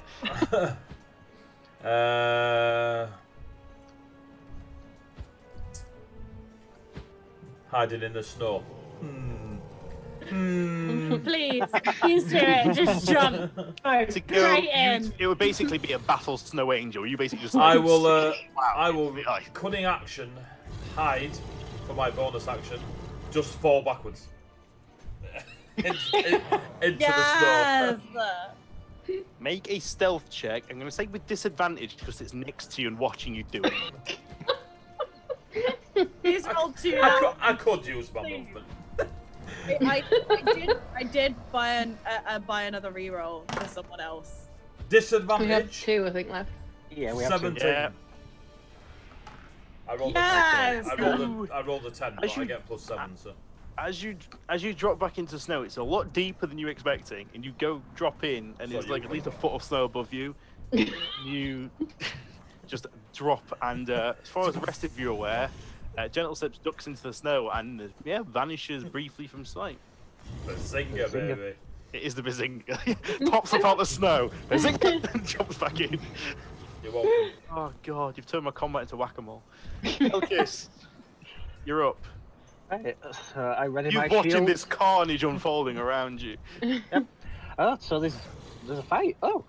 There's a large feline creature. Are you telling me I rolled on that one and didn't go last? That's ridiculous, Elkis. You got to sort your initiative out. I rolled a 2. I'm not very dexterous. Elkis, you can see this creature snarling, seemingly losing track of where Gentle Steps was. You can see behind you, about 30 feet up the path, Celine kind of locked in a bit of a melee with one. Can I get... And the group's archery division holding the ground in the middle, just firing bolts and arrows in any which way. So Celine's in melee with one. Yep. That's the one that Gentle Steps attacks, is it not? Nope. One was fighting Gentle Steps, one was fighting Celine. Okay. So I thought Gentle Steps moved to Celine. That's fine. I the one thought that's about it. yeah. That's why. The one that Celine's fighting. Can I? I've forgotten the word when there's one person there and 2 people. Flank. Flank. Can I flank it? He's a flanker. I have 30 feet of movement. You can get level with Celine with 30 feet. You wouldn't be able to get all the way around to the back of it. You'd be able to get level with her. She's 30 feet away from you. Right. But I can get into melee. You could. Yeah. I'm going to charge into melee You with my charge into melee. shield and my Warhammer, which for today I have christened Avalanche. Wow. Is your Warhammer human sized or goblin sized? Human sized. Excellent. Yeah, you run in with basically a 5-year-old carrying a 12-pound sledgehammer. Pretty much. In one hand. And yeah, I'm gonna swing. Swing for it. Celine, you see the small diminutive figure of Elkis come barreling up past you and start swinging a hammer at this thing. And my big dice for my big hammer. He's in his method. He's got a nat 1. What was that, nat 20? Nat 20. Is that the second time you've nat 20 with that hammer? 2 for 2? Yup. This was single-handed because I had my shield out. Celine, you basically always get barged out the way for a second as this goblin creature just goes barreling past and just basically uppercuts the thing with this massive hammer. How healthy is this wolf looking? It's looking injured. Right, so let's see. Let's go for this. I'm not about to tell you, it's got 4.9 HP left. No, I know, but I could see if it's blooded and stuff. Yeah, so it's no one else. injured. It is bloody. I'm going to take a reroll on that, because why the hell not? On a damage roll. It's supposed to be a team decision, Elkis, alright? Ian, can I take that reroll? On damage, I vote no, but it's up to you, lot. You've already hit the thing for crying out loud. Whether that's He's crit it. He's crit the thing. Not 20. Yeah, I crit, so I want... I'll have all them rerolls. Yeah. I'm going to do Smite of the Small. Fury. You're either small or smite, or both. Both. Roll your smite, double it. Roll Fury of the Small, double it. Roll your damage on your hammer, double it. I've lost my divine smite. I'll there. break That's out the one. abacus for us to do this. That is a D8. Right, so I need to In the business, when a paladin crits, what we like to call a shit ton of damage. Is the creature undead? Ooh. It's about to be. Kills it so hard, it's back up. So on the dice, I have got 10, so that's 20. Plus 2, plus 2 is 22, plus 2 is 24 damage. Is that everything? That is everything. Is that smite, Fury of the Small, and your hammer attack? That is correct. Cool. So Celine, as you kind of almost push to the side, his shield clangs past you. This goblin pretty much just like straight out of Street Fighter, just uppercuts this thing with a hammer, like takes 2-3 foot off the ground himself, and then you hear this sickening crack of a snap as the creature's head just snaps back and it falls back in the snow, its head at a sickeningly not natural angle. Touche. Smite of the small. Fucking paladins, man, when they crit, Jesus. Level 2, folks, 26 damage or whatever it was. Yeah, that thing is not alive anymore. I'd like to growl it. Bonus action, hide. God, okay, make a stealth check. I'm dead stealthy. That is a 9. Yeah, you drop into the snow as well. Okay, Audrey. You just watch this unfold of Elkis give the mother of all golf swings to a giant cat. I'm gonna Eldritch Blast, please. Excellent. That's what we like. Eldritch Blast. Fire away. Your eyes ignite with this cold flame as the energy travels through you. Just unleash this bolt of blue, icy, arcaneness in the direction of the cat. Started strong, deteriorated on that description. I'll give you it. We started well. Arcaneness. That's fine, because I started strong with a roll and then it just went one over that I didn't want. So that's now a 13. That hits. It's an AC 13. Ooh. Nice. Okay. Is this beam of cold flame, of like Arctic flame, just smashes into the creature. But I came through strong on a 10. Okay. It launches the creature back and it kind of staggers in the snow for its claws kind of dig in, and it kind of looks up, it's panting hard, and you can see this kind of bluish flame just slowly singeing. There's still like the embers on like the end of like a cigarette that's like still, like you can see parts of its fur just kind of like crackling away as this blue flame eats away at it. It's looking severely unwell. It starts kind of backing away, starts backing away, but like it's a little bit unsteady on its feet. It's not looking too great. Vale, oh sorry, Audrey, anything else you'd like to do? I think that's No. no. Sorry. No, thank you. No. Vale, you are up. Twang. At the one that is still alive. Okie dokie. Longbow drawn. Arrow. 18. Hits. I'll save you the misery of rolling. It has 1 HP left. But I rolled 12 damage. The other one had 9 Right in HP. its And eye. you can take 26. Like, let's not. But that's max damage, 12. As this creature kind of backing away, it's kind of looking around, looking at ways it can maybe escape, and then just straight through its eye socket and just straight through, just slumps into the snow as the blood stains the ice. And Garrett kind of, who's pushed his way like into kind of the cluster of rocks, like holding Boy, who's kind of like snarling back, kind of breathes a bit of a sigh of relief as the Vale, the mountain, the cairn is quiet, and you are no longer in initiative. Can I shout 3-2 for gentle steps?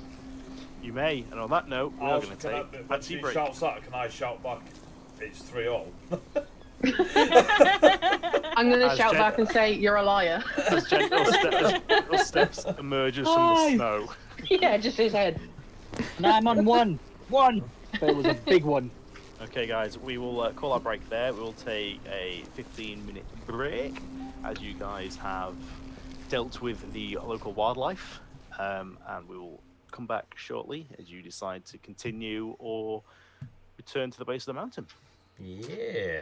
Thank you very much. Thank you very much, guys. There's plenty of people tuning in, watching. Hope you're enjoying so far. Please keep your comments coming in the chat. We really do appreciate seeing them and you guys joining us along for the ride. This is halfway through episode 4. Campaign, Secrets Worth Dying For, Icewind Dale, Rime of the Frost Maiden. We'll be back in just a few minutes. Bye.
Go. Welcome back, folks. Thank you for sticking around. We are jumping into the second half of our Friday night game, Secrets Worth Dying For, based on the Wizards of the Coast publication, Icewind Dale, Rime of the Frost Maiden. If you've missed the first half, don't worry, we'll give you a quick catch up, and you can always go and watch the show on YouTube/Heavyweight Gaming, where you can see story so far, see all the episodes in full. This one will be uploaded in the next couple of days. So, a bunch of miscreants find themselves on the side of the biggest mountain in the valley. It is Calvin's Cape, a huge snow-capped peak towering in the middle of the dale, where they have come across Garrett, a human mountaineer who was separated from his group, and his trusty dog Boy fled down the mountain in search of aid and managed to find it in the form of adventurers who made it up the mountain, survived a avalanche they were caught in. They managed to dig out one of their missing members who was buried under the snow, made their way up and reunited Garrett with Boy, and he seems to be in injured, but other than that, alive state. And just as the party were thinking about what to do next, they were snuck upon by some of the local wildlife that did their best to get an easy meal out of them. And after a brief skirmish, the party dealt with the two creatures and find themselves a brief respite halfway up Calvin's Cairn, with the breath returning to them, the adrenaline lowered, and the remains of the two creatures laying in the snow. What do I do? Cool. Anyone dead? I'm in a lot of pain as I show the massive claw marks You across my got chest. teeth marks. He looks like he's been mauled by a big cat. Oh, we've... Yep, yes you did. But we're not dead. Nope. You're on mute. Cool. You're on mute, and Was it me that just dropped off? Because everything just went. it was you. Yeah, it was my internet. Yeah, It's fine. it just Yeah. reset. Back, you're here. It's seems to be in the fine. right places still. No, We swapped characters again. they're not at all Locust, but well done. Who am I? Oh, mine's well behind them. There you go, you're all good now. Oops, that. I would like to go skin a snowcat. Jesus. Okay. Make a That's not alright. survival check. It's probably going to take you the best part of a couple of hours, should you want to do that. Oh. We don't have time, Elkis. Oh, I want a new cloak. I would like to go knock some of its teeth out. Are they very big? They are probably halfway between the dog and bears that you've got as pets. They're not quite bear sized, but they are kind of broad, muscular, kind of mountain cats. They've got decent fangs. I just bare my teeth at him for reference. Like Vale, but bigger. I'd like to take a couple. You make make a survival check as you try and salvage a few of the teeth without breaking or snapping them. 12. 12. One of them breaks, one of them you do manage to wrench out the jaw, and you have yourself a single crag cat fang. Crag cat fangs.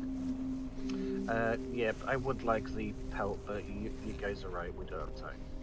It would take a little bit of time to dig them out. Yep. No worries.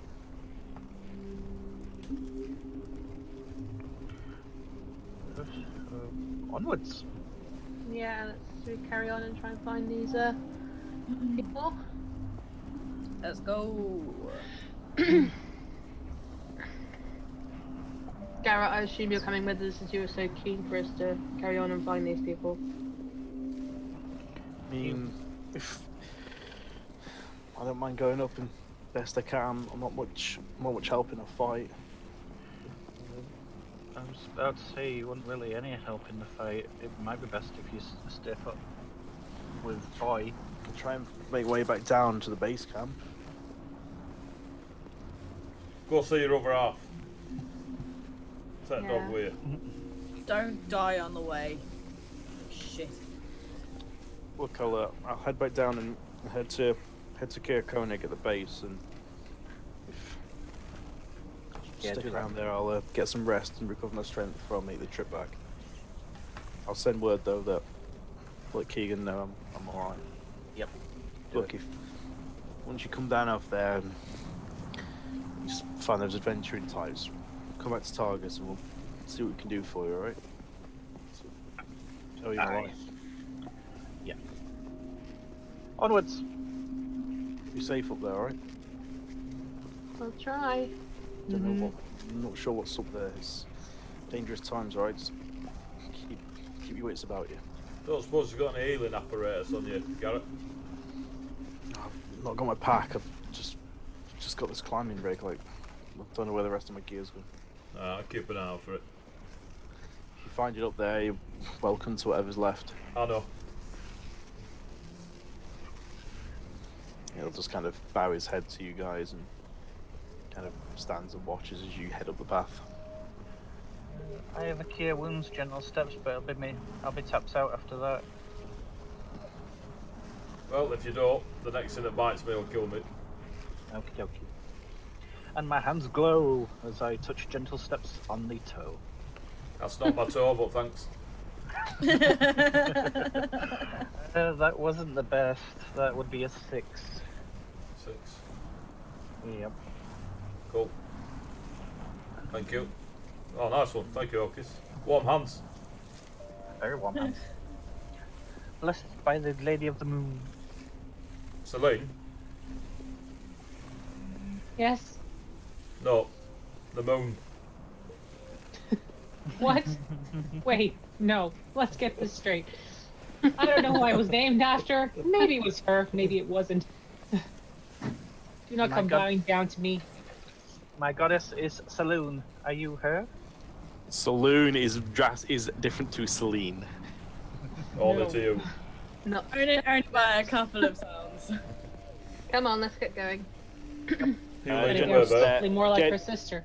Gentle Steps and Celine, neither of you two would necessarily would even recognize Saloon as a recognizable name or deity. Both the Goliath tribes and Celine's previous growing ups would have been in cultures that don't necessarily follow the typical pantheon. Alright, never heard of Anyway, are we going? it. Ready when you are, Vale. Now and then, I'll start marching off and sort of nod to Garrett and Boy as we turn and leave.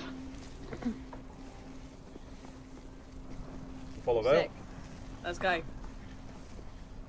Carry Okay. on. What's the marching order? Vale.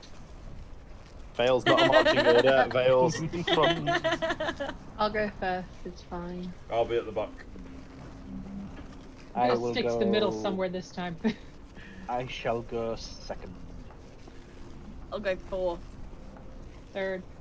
God, you make that easy, don't you guys? Good job. Vale, Elkis, Okay. Celine, Adri, and Gentle Steps. I got there eventually. It was just a nightmare getting. 1, 2, 3, 4, 5. Practicing. You did it 1, 5, 2, 4, 3.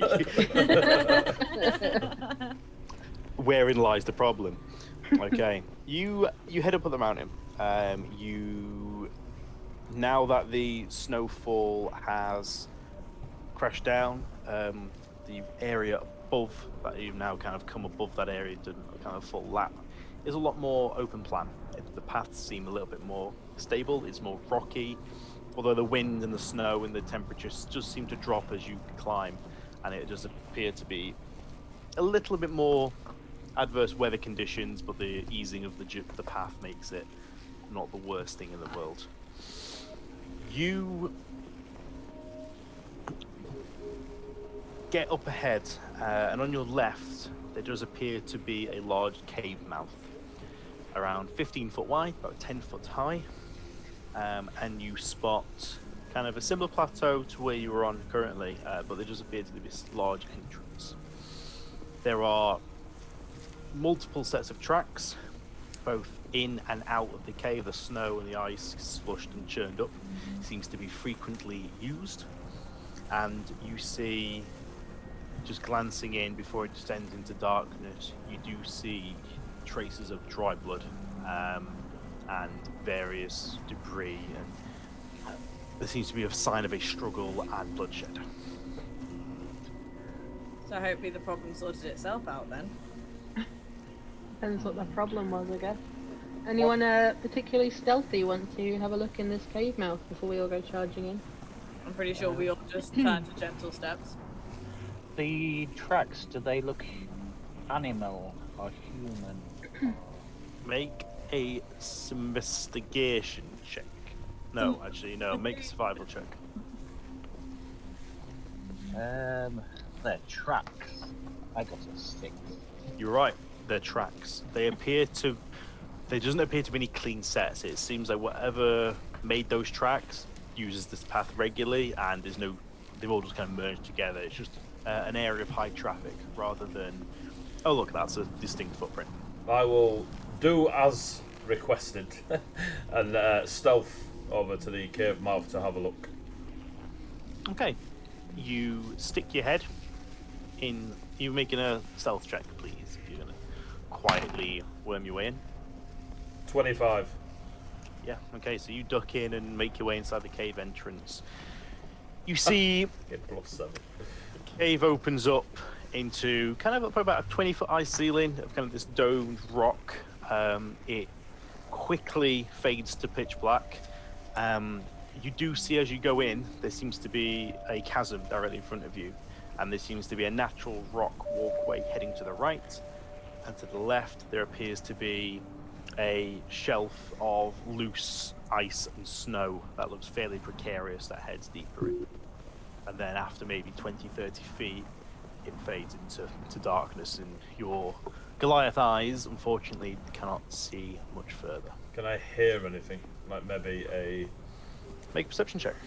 person who lives there. That will be a note. 7.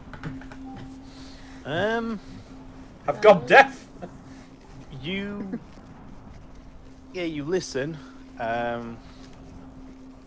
There's noise, like you hear noises deep in the cave, but you can't quite pick out what they might be. You're just aware of like the occasional like scrapes or just echoes of noises, and by the time they've made their way up to you, it's just this inconcernable, just kind of dull noise that makes its way up.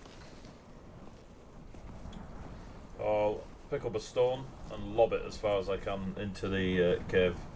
Make a strength check. 16.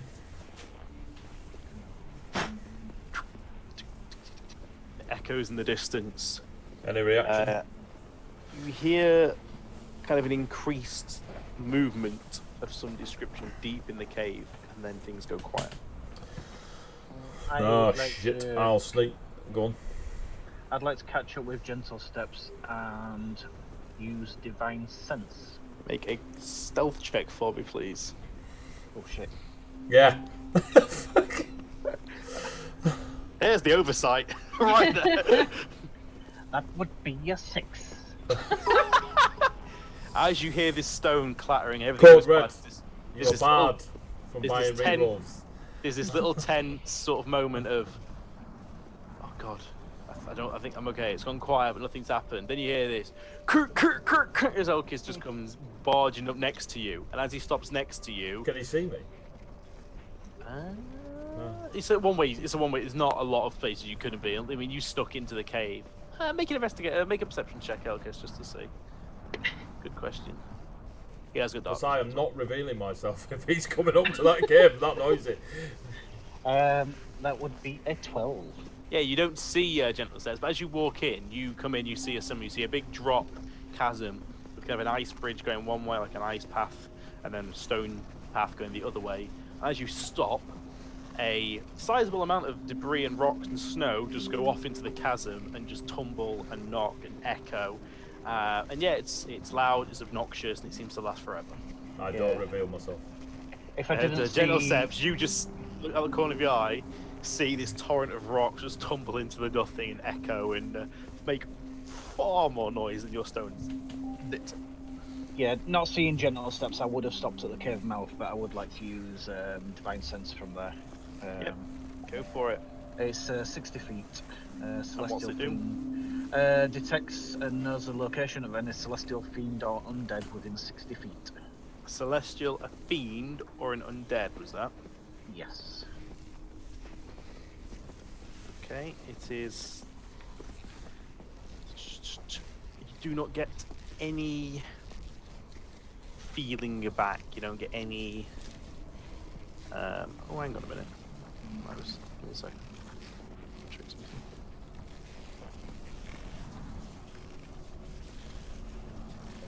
Nope, you do not sense anything.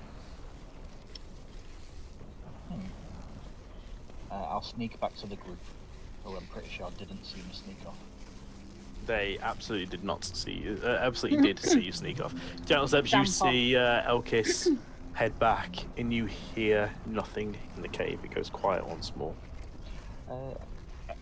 I don't know how deep the cave is, guys, but I didn't sense any good or evil in there. Okay, well that's something at least. Thank you. I suppose we'll wait for Gentle Steps to report back. Yeah. I'm pretty sure nothing heard me. Okay. I will wait Pretty sure. 90 seconds and then if nothing happens, return.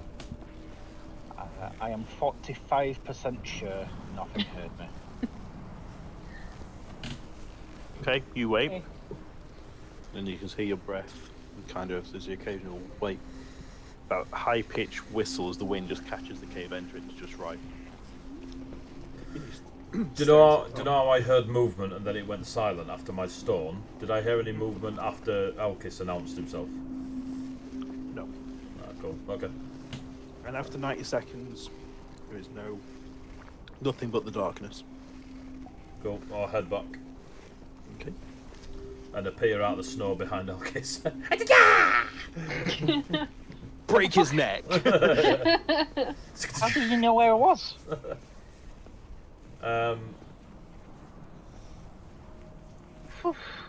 Anyway, I can't see too far into it. It gets pretty dark. I can see into the mouth of it. There's definitely something in there. I followed you a little way. I'm sure you didn't know that, but I Didn't see a thing, Alkis. Didn't see a thing. I used my goddess little given prayer thing? powers. Yeah, that thing. Do you sort of do this, and I'll mimic exactly what Elkis did. I held my holy symbol, which is my earring actually, and I didn't feel any good or evil in there. Oh, Yeah, lucky gentle guess. Gentle You Didn't see a thing. Didn't see a thing. You are psychic. It's been said before. Okay. You're outside the cave. The wind is howling, and it seems to be quiet and still. Whatever's in there is laying in wait. Did I go and have a look? Is that too many people going in one by one, or? You keep going in one by one until something happens, if you'd like. I mean, I've got dark vision, so I'd like to go in stealthily. How See if I can see stealth check. anything. How far up the path are we from the fight we had? Probably about 10-15 minutes. 23 and a 17 plus 6. Yeah, you duck into the shadows and disappear into the mouth of the cave. Cool. I'm gonna go slowly, and I have dark vision, so if I can see anything, I'll have a look around. Make a perception check. 6. You do not. You just whatever's deeper into the cave is behind rocks and behind curves. It's not a straight cave. It's a bit of a windy trip down to the kind of the bottomed out area, the largest portion. Yeah, unfortunately, your sight does not show you that far. Okay. I'll listen for a little while and then head back out. Okay. There's just the darkness and the quiet. Okay. I'll head back out and say I couldn't see anything, and I'm reasonably good at seeing in the dark. Just a cave. Did I see the chasm drop thing? Yeah, he sort of seems like obvious general Yeah. stuff. Is there nowhere else to go other than the cave? So. The mountain path continues up a little bit. Can we tell by like the blood splatters on the floor? Is there any kind of direction to like anything was dragged off or where it might have gone off to, or is it just kind of like plopped right there? Make a investigation check. What are you looking at, Celine? I'll give her an hand. Yeah, make it with advantage. Trying to see if any bodies were dragged off, where the fight could have kind of led to, or they just kind of hurt and slaughtered That's a the good other. idea. I'll aid you. Well, Rob, what did you say? Stealth? All right. So no, make an investigation with Investigation. advantage.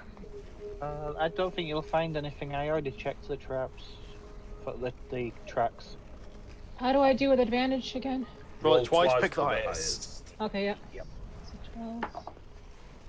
Oh, 17, 18. Okay, you get the distinct feeling that the blood stat is consistent with a single source, and it appears to have been dragged into the cave after a brief, violent confrontation out where you're standing. We can't tell what the blood is from.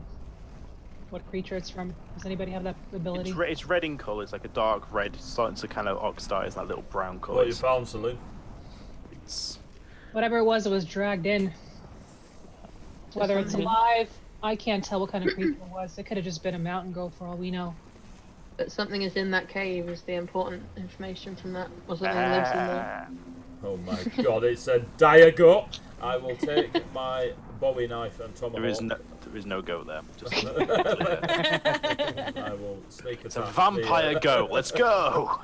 I'll take my Bowie knife and tomahawk from my hip, give them a little comfortable spin in my hand. We're going in. You said there was no undead. If there's a vampire goat, that would be undead. Oh, yeah, but it was 61 feet away from you, mate. You know what I mean? Not if it's immune to magic, it ain't. Well, if it's undead, I have a little bit of advantage on it. This could have been one of the people that we're looking for, been beaten up and dragged in, so it might be worth a look. Let's go find Divine out. Sense is not magic, it is an ability. There is no vampire goat. Spoiler. Yes, let's go. I'm gonna Okay. cast Armor of Agathis. I'm going to watch her cast Armor of Agathis. I'm And going to throw a snowball at Gentle Step. for a second, yeah, her I'm gonna eyes, ask for a band-aid for my clawed arm. her eyes light up with this kind of this dull blue light for a second as the frost, kind of some of the snow pulls itself up and kind of forms this breastplate over Audrey. I'm gonna hum Frosty the Warlock. I'm going to start patting snow into Gentle Steps' chest, so he's got the same kind of effect. Some roasted mountain goat sounds really good about now. I'll just stand there while Vale does it. Right, now we're yes. fully armoured. I look at Vale. Golly. I don't trust you guys to keep me alive. We don't trust you. I don't trust you guys And to for keep me good alive either, and I've reason. not got a character. We've done alright so far, haven't we? How many times you died? It's only buried alive for a little bit, it's fine. Got you out. I know. Come on. Let's go. Onwards! So, Vale, you and I up front. If you like. I'm gonna take the snow armour off just to help me sneak. You That's, literally, as you turn, it just drops off. That's your choice, but Scatters across your shoes. Don't come crying to me when you die. when you've not. As he loses 5 temporary hit points. I swear, if I see a fluffy white bunny with blood on its teeth, I'm running. I'm leaving you all in the dust. Vampire rabbit. Has nobody seen the movie? Swarm of vampire rabbits. It's okay, I have got the Holy Hand Grenade of Antioch. Epic. Right, what are you doing? We're going in. Onwards! Stealthy Right. Vale. What's the marching order? I'm gonna sneak with Vale unless Vale tells me otherwise. Yeah, Those me and gravy Gentle Steps time. up front so we can settle this dispute that we've got. You guys are doing a leg skin double axe to get you all killed. It's fantastic. As long as I'm gibbling. I'm I am- part of Take my axe. That still I'm only go- counts as one. I'll be at the back. Kicks Elkis off into the chasm. 4-3. My stealth 20. check's a 27. Oh, mine's a 22. With a nat 20. Okay, the rest of you see Vale and Gentle Steps just dip into the shadows. On a wish dice. I'm going to try and exactly copy Gentle Steps, but about 10 feet back. You know. Well, there's a time and a place to play light-hearted. When you're all on 3 HP, it's a perfect time. Make a stealth check. I'm going to be quite far back with the rest of the party, but I want to try and stealth. And Yeah, make a stealth check. No, I'm too loud. What's your roll? 4. Excellent. Elkis may think he's 10 feet from me, but he's not. Yeah, I'm staying back with the others. You hear following them. a large, again, heaviest footfalls you've heard about 25 feet behind you. I remain next to Vale just for marching order, mate. Vale and Gentle Steps, you make your way into the cave. You head down this kind of slowly, kind of almost left curving, almost like a spiral stone. Looks naturally formed, doesn't look by design. It just kind of goes to a lowered area. Can I show off with my dark vision and start asking Gentle Steps if you can see things that I can see? You can make as much noise as you want. You do come across remains at the base of this path. There seems to be a collection of humanoid remains, mainly torn flesh, bone, not a lot of substantial. Is this still in the lighter bits, or is this in the darkness? You can just about, you're starting to get to the point where you can just about make it out. Okay. Any further, you're going to be blind, or at least unable to see 'cause it's dark. Define amount of remains. How You're many- not there. You don't know. Vale, you spot it, and Gentle Steps, you spot it as well. Just a little bit. It's a little bit harder for you to discern, but yeah, it appears to be a. And even big, the bones, like my size big. Make an investigation check. Investigation. Can I No, Can I sorry. assist him on that? Make a survival. What's survival fed off? Intelligence or wisdom? Wisdom. Yeah, survival check, then, please. I can't assist you on that Why? because I'm not proficient in it. Still good to go. You don't, okay. You don't have to. You don't have to be proficient in a skill to assist somebody. Oh, I thought you did. Okay, I'll assist him then. No, it just means you're not very good at it. Yeah. That's fine. So, do I get advantage or not? Jim? You do. Between the two of you, you have a. You And what am I doing? Survival. Sorry. Yes, please. Sorry, mate. There you go. It's all right. Oh, I know it's your first 19. time playing D&D. You'll get there. Don't worry. I'm just learning what these number rocks are. 19. They're pretty damaged. Like, there is torn flesh. They are kind of a mixture of frozen blood. There's still areas of kind of wetness, for lack of a better descriptor. There's torn flesh, torn muscle, torn armor. The bones do look consistent with someone of your stature. There's a good chance, Phil, that this is what's left over of the Goliath. You do notice that there are bits of torn hide armor. There appears to be a very damaged great axe, and the head of the body appears to be missing. Is there any bone armor there, for instance? There is mixed in with, like, it's just a completely tattered, torn body. On the 19, does that tell me if there was multiple bodies or it is just one mangled body? It looks like it's one mangled body. Okay. It would be difficult to determine like what decorative elements Yeah, and what yeah, extra yeah. bits are on the armor. You wouldn't really know if it matches the bone hide armor you're familiar with, Gentle Steps. The grey axe and the hide armor is consistent with the technologies and the style of stuff that you would be used to in your tribes. Yeah. I think it's just the one of them, though. Whispering, obviously. Well, that could mean that the others are either further in or they've left their mate. I'm not sure which is worse. But... Being a Goliath barbarian of the tundra, do Yes. I have a knowledge of cave-dwelling creatures that would eat someone, other than crags and bears and yetis and chuffing whatever else? As a mountaineer, do I also have that? And can I assist Yeah, him both with of the you, yeah, check? both of you would be the two who would have an idea. Maybe Salim would as well, but yeah, you two have probably got the best shot. Make there's no like local wildlife check, is there? Make a local. I'll swap knowledge Nature. with Vale and help. Nature, Vale. yeah. Yeah, make nature checks. One each, or Make Vale one with of you make it. advantage? One of you make it with advantage. Vale, go for it. want me to do advantage? Okay. You're a ranger. 16. Okay, you can make advantage. You're really at advantage. Yeah, so you're a specialist terrain mountains, aren't you? Yeah, I got a 9 and a 16. Yeah, my terrain and specialism is mountains. So on a 16, there's plenty of stuff that lives in caves that would eat people at half a chance. Like there are Rabbits. bears, wolves, crag cats. There are. I think, Bale, more specifically, something that would keep A head. A creature that would be capable of the level of carnage that you've seen, and that would be Yeah. necessarily a little bit more intelligent. And they might want to disfigure the body beyond recognition because they've taken the head, as we can see. There's plenty of stories of there's stories of gnolls. There is stories.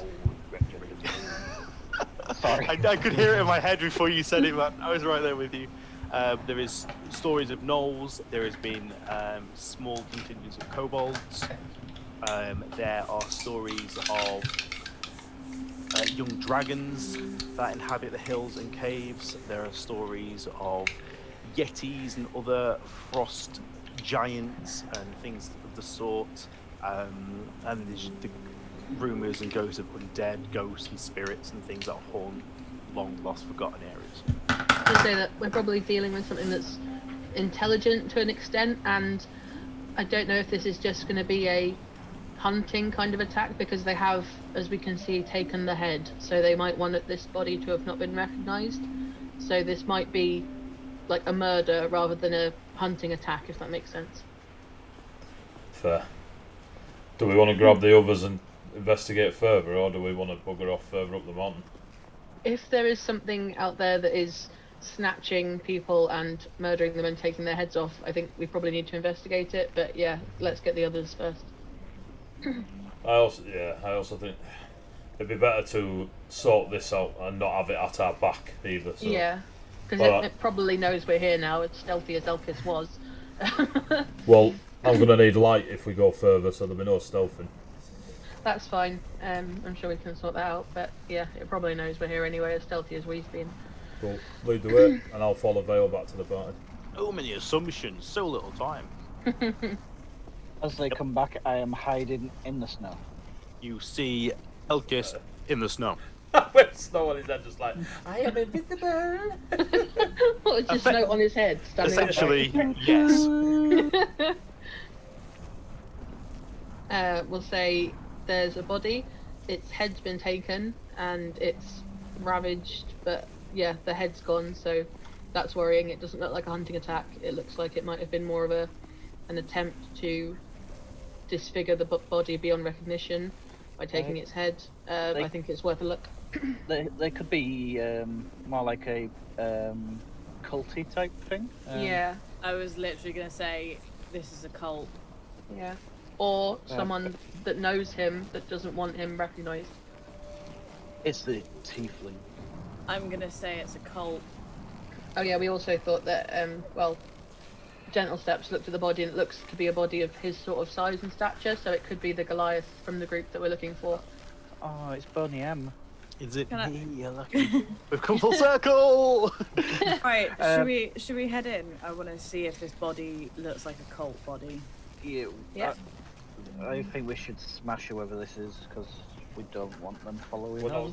I'd gonna be rather able to be, not. stealthy about this. Can I light a torch and give it to Gentle Steps so they can see? You may. You light up this torch. It sends shadows and light scattering down amongst the cave. In the chamber, as you make your way back down to the chamber where the body is, now you've got a bit more light, you do spot kind of in these crude little alcoves sort of scooped out of the wall, there appears to be objects kind of stored, and on closer look there appears to be around 4 or 5 varying degrees of decomposition and frost damage. They appear to be frozen humanoid heads that have been crudely jammed or arranged in this manner within this alcove space. I'm just going to turn to Adri and say, cult. Does it look akin to the things that my tribes would do to keep people away? No, your tribe as well specifically. Not my tribe, tribes. The Goliath tribes in the World's Span-Edge Mountains typically aren't aggressive or sadistic or that level of violence. You don't intimidate through violence. You tend to intimidate just through sheer military might. You've not seen any instances where the tribes you're aware of have kind of used that sort of like trophies or like warning bodies or anything like that. Can I roll a Celine, history? however, you may have you've heard stories of tribes that would use such methods, but what you kind of acknowledge is it doesn't look as purposeful or as cleanly done as experiences you may have come across. It appears a lot more crude. I know my tribe was a little more on the violent side, but not to this extent. I would like to history check, please, for cult stuff or ancient communities that I am aware of. Make a history check. I unhook my warhammer and ready it. Copy that. 17. You know, nothing springs to mind. There is no cults or cultist activity that you're aware of, or anything of recent involvement or anything that jumps out at you. Most cultish or activity that is frowned upon by Ten Towns is usually people trying to appease the Frost Maiden. Usually people who are You mean people like me? people who are trying to appease and try and limit the damage that the endless nights are causing and try to keep themselves at her mercy. And usually that involves there's been sacrifices, people offer bounties, people try all sorts of superstitious methods. Nothing along the lines of this. In terms of communities that are violent, you are aware of a number of rugged barbarian tribes out in the far northeast that there has been reports of them being aggressive, there has been reports of people going missing and bodies turning up. Again, nothing like this. Okay. I turn to Vel and I go, not cult. As these 5 or 6 kind of frozen, staring faces just glare out from the... I thought you were going to say they're about to move, and I was like, oh, it's a cult! It's a cult! They wink at you. How far deep into the cavern are we? Not very. If we're They're not just kind of stealthing, pushed into... They're almost like pushed into little alcoves in the snow into the wall. I mean, how far down have we gone from the entrance? Probably about 40, 50 feet. You've kind of gone down this kind of stone ramp into kind of like a little second plateau area, which then descends again into the full chamber at the bottom. I reckon if we're not stealthing, Celine and Elkis, you go first. I would like to use Divine Sense again. Detect good and evil. There is nothing that comes back. Cool. Go from the head. Good and evil, is that what's that detect? Undead, fiends, celestials, the same thing as before? Yep. That is the first time I've seen you do that, Elkis. Nothing comes back. You don't get any goblin senses tingling. It does.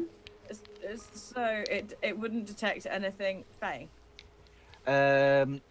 No, my goddess gives me the ability to detect celestials, fiends, and undead. So them levels good and evil. Angels, devils. Okay. Well, fiends. Okay. Yeah. Thank you. Rob, how much does Celine know about the other tribes aside from her own? You're on mute. You know a little bit. You don't know their full customs. The tribes don't tend to intermingle. That's they don't stick their own to their own. There's the occasional trade or ceasefire or kind of agreement to leave each other alone, stay out of each other's hunting grounds for the most part. So I'd know who they're like worshipping, if any of them are worshipping. No, I mean, a lot of those who do have religious leanings or superstitious leanings within the tribes, most of them are very pragmatic. A lot of them are very much, they don't really place faith in a belief or a deity. They tend to just be, we survive by what means we need to survive. Those that are religious tend to either follow old elemental or nature-based deities. A few do try and hold faith with the Frost Maiden, again, more out of fear than actual belief, especially that there is a more physical presence of that in the Vale, in the Dale, but nothing evil, nothing that ties in with what you're seeing currently. Do any of the heads that we can see match up in any way that I'd be able to tell with the body? I know that's a weird one, but do any of them look fresher than the others, or? One of them looks consistent with a male Goliath, like kind of that paler, ashy skin and the hairless face. Is there any with horns or kind of smaller? There are not. Out of the 4 heads there, 2 of them seem to be in much more advanced stages of decomposition. They're still frozen, but there is still, it's hard to gauge how long because of the cold. One appears to be consistent with a Goliath male, and one seems to be consistent with a dwarven male. How close are we to the heads? You're in within a 20-foot chamber of them. Could I go up to the Goliath one and open its eyelid? See You what may- colour their- its eyes are? their eyes are open. They're just Okay. What colour are the Goliath's eyes? not blue. Fuck. They are. The Goliath's eyes are kind of this deep, almost like deep chocolatey brown color. Okay. Like Not blue is fine. Is there only one exit other than when we came in? There doesn't appear to be any other exits other than the way you've come down. But there's a way to go deeper. Yes. Yeah. You're in a very small kind of naturally formed plateau that then descends down a ramp into an even larger, currently dark, enwrapped area of the cave. Yeah, I'm going to go to stand at the top of the ramp looking down.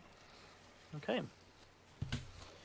You see it's an uneven ceiling. The floor drops off sharply at the end. You see an interesting sight.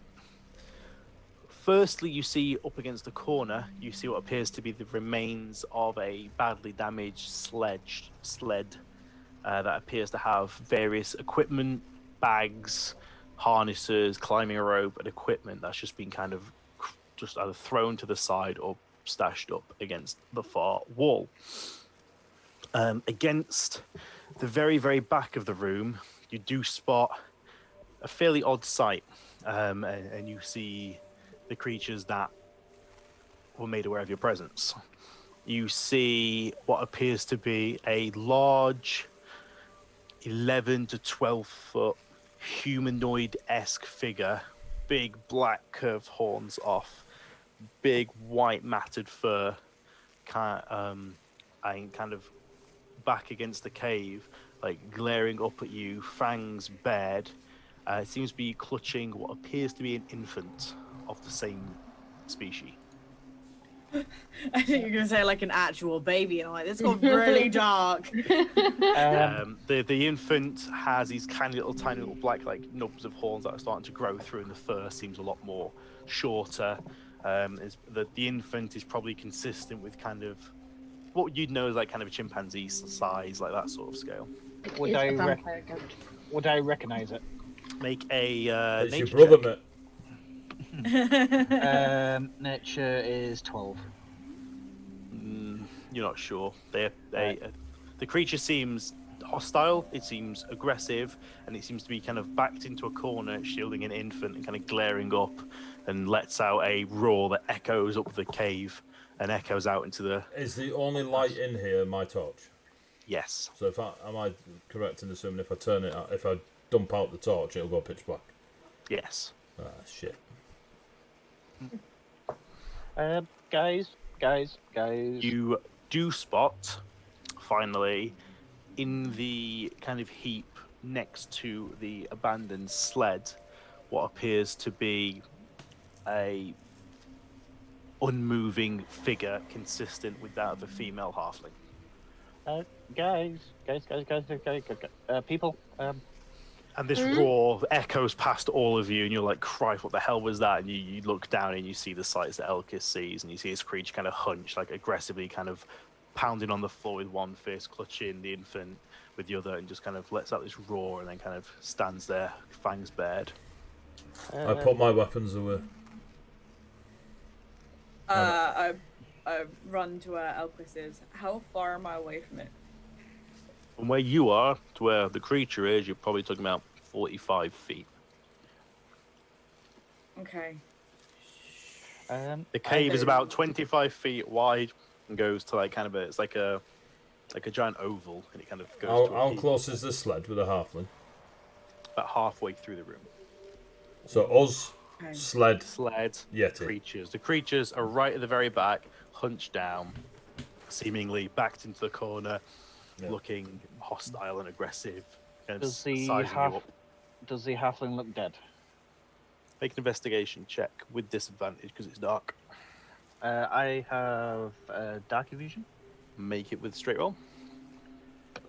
That didn't help at all. Jesus. No, you can't use a reroll. We have 2, by the way. And coincidentally, what'd you roll? 2. There we go. God. You you see there's no immediate sign. There's no like signs of missing heads or blood or anything like that. But she's just that, there. You don't notice any signs of life or any signs of. Is the halfling on the sled or next to it? No, in the snow. Can On I the have a snow go next at to the seeing... sled. Oh, Yes. can I have a go at seeing what this creature is? You may make a nature check. It's a horny snowman. 15. You have heard about them and you've seen them at distance, never this close. You know them to be Yetis. Do we know anything about Yetis? Celine may know a little bit, actually. Not Celine. I don't know why. Sorry, I you get you two confused for absolutely no reason whatsoever. What is it, Vale? It's a Yeti. Just going to find out if I know know. anything about Yetis. You know that they are typically very territorial. They usually act in independent or in solitude. You have never heard reports or experienced an infant of any kind before. You know that they tend to feed, they're carnivorous, they tend to feed on anything they can find, usually things like mountain goats, bears, and other wildlife. But it's not unheard of the occasional mountaineer to show up dead with injuries consistent. And a lot of the urban myths and rumors of people getting lost on the mountain trails and why they it's kind of almost one of your marketing strategies of you best hire me, otherwise a Yeti will get you. There's like half of course it will. Like no one really takes it that seriously. But Yeah, cool. They're quite rare. How far away are these snow leopardy things that we killed? 15 minutes. 15 minutes. 20 minutes down the hill, yeah. That is too far away. I already thought of that. I would like to extremely slowly walk forward with my hands out. I'm going to... A persuasion check. Um, no, they're hang on, look what intelligence these creatures are. Depending on what intelligence they are, depends on whether it's a animal handling or not. Less than 10. Yeah. I'll share that they're territorial and they're going to be defensive because we're in their territory, and you don't normally see baby ones, so let's try not to kill them because they still, live. Yes, make an animal handling check on this one. Vale, do they normally collect skulls? Not that I've heard, but they will eat people, so... A 19. You see Ardry head forward into the clearing. What do you do? Just hands up in the air? Just very openly and very non-threatening, just walk towards. Okay.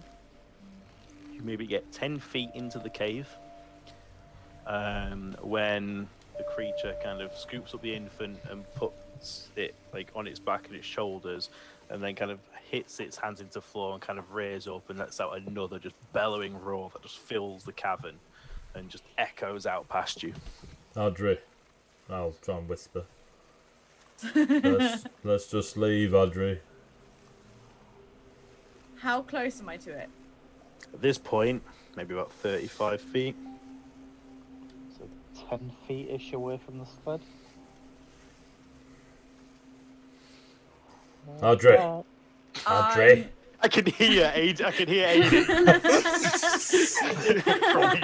Gentle steps. It's gentle steps. 60 miles away, and I can hear your attention. Audrey, does the halfling look dead? Does the halfling look dead? Eldritch Blair. Make an investigation check from where you are. You never heard the story Goldilocks before. A 12.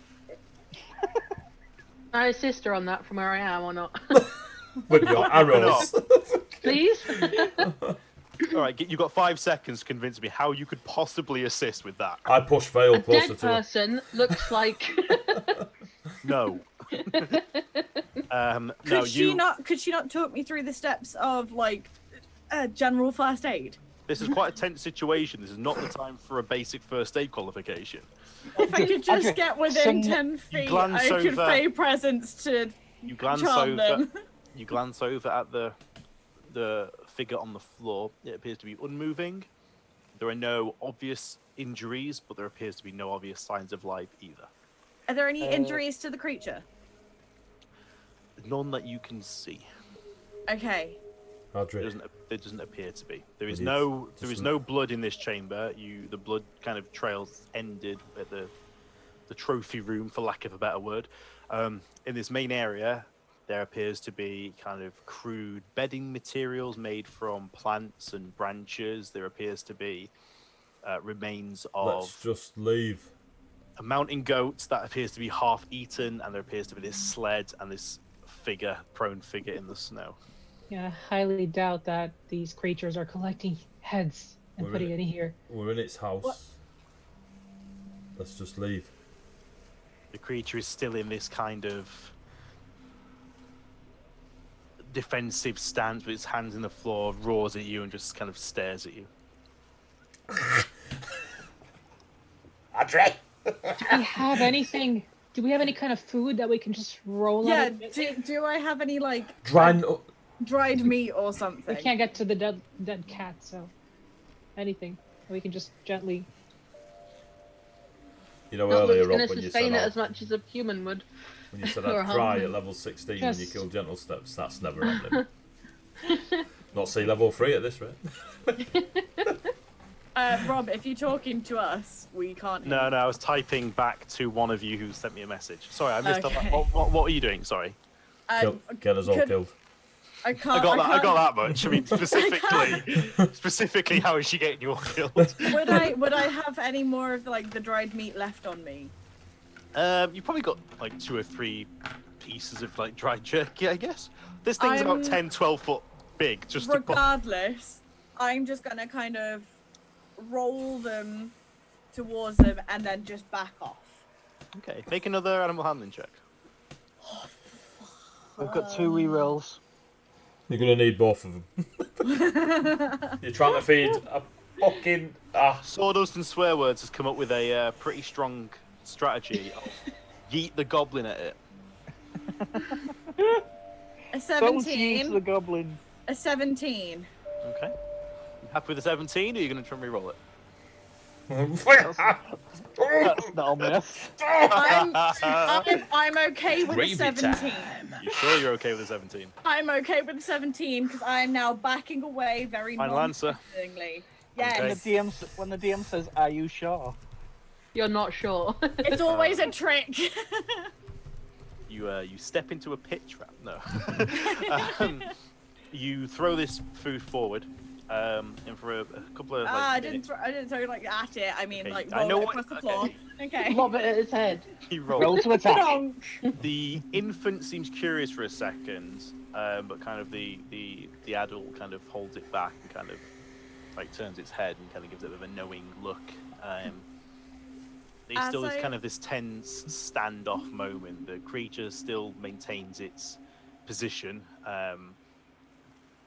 Doesn't roar, but doesn't seem to be. Seems to be curious, but still very defensive. I'll put the torch out, Rob.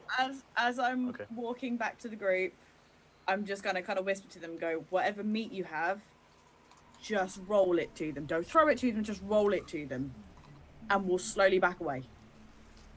I stare at Adri and start stare to at back away. I do not move. I do not part with my rations. You make your way back up towards the entrance of the cave. You hear some low growling. Did this not come with me? I'm assuming so. Do you all backing away? Yeah. Anyone not backing away? I mean, I charge. No, I'm kidding. I'm back. I'm gonna throw. I'm going to slide one more ration towards them just so they know, like, it sits in their head. Make an animal handling check. As the Yeti looks at the Rivita in front of it with a sliced grape. That's been handed to it by a steak. The steak is bringing you a melon, a stick of celery. I got a 7. Should I re-roll, guys? Just use no, them. I want to see what happens. Use them. 7. Use the rerolls. Use it? Okay, yes, it's like With two to go, you've 12 minutes to Yeah. get a skill. Go for it. I'm gonna re-roll that one. Yeah, hold up. 1. 4.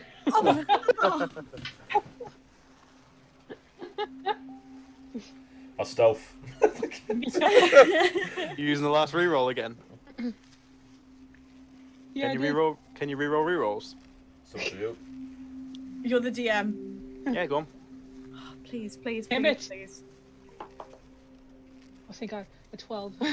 That's not fact. All right. Still not high. Better than a 4. Let's go. Better than a four. Okay, on a 12, you push the rations forward. And again, the same thing as before. The creature kind of stamps into the floor again and kind of digs its hand into the snow and rock and just kind of like flings it non-discriminately kind of into the air as kind of display of force and kind of postures up. Doesn't seem to approach the rations or care much for it.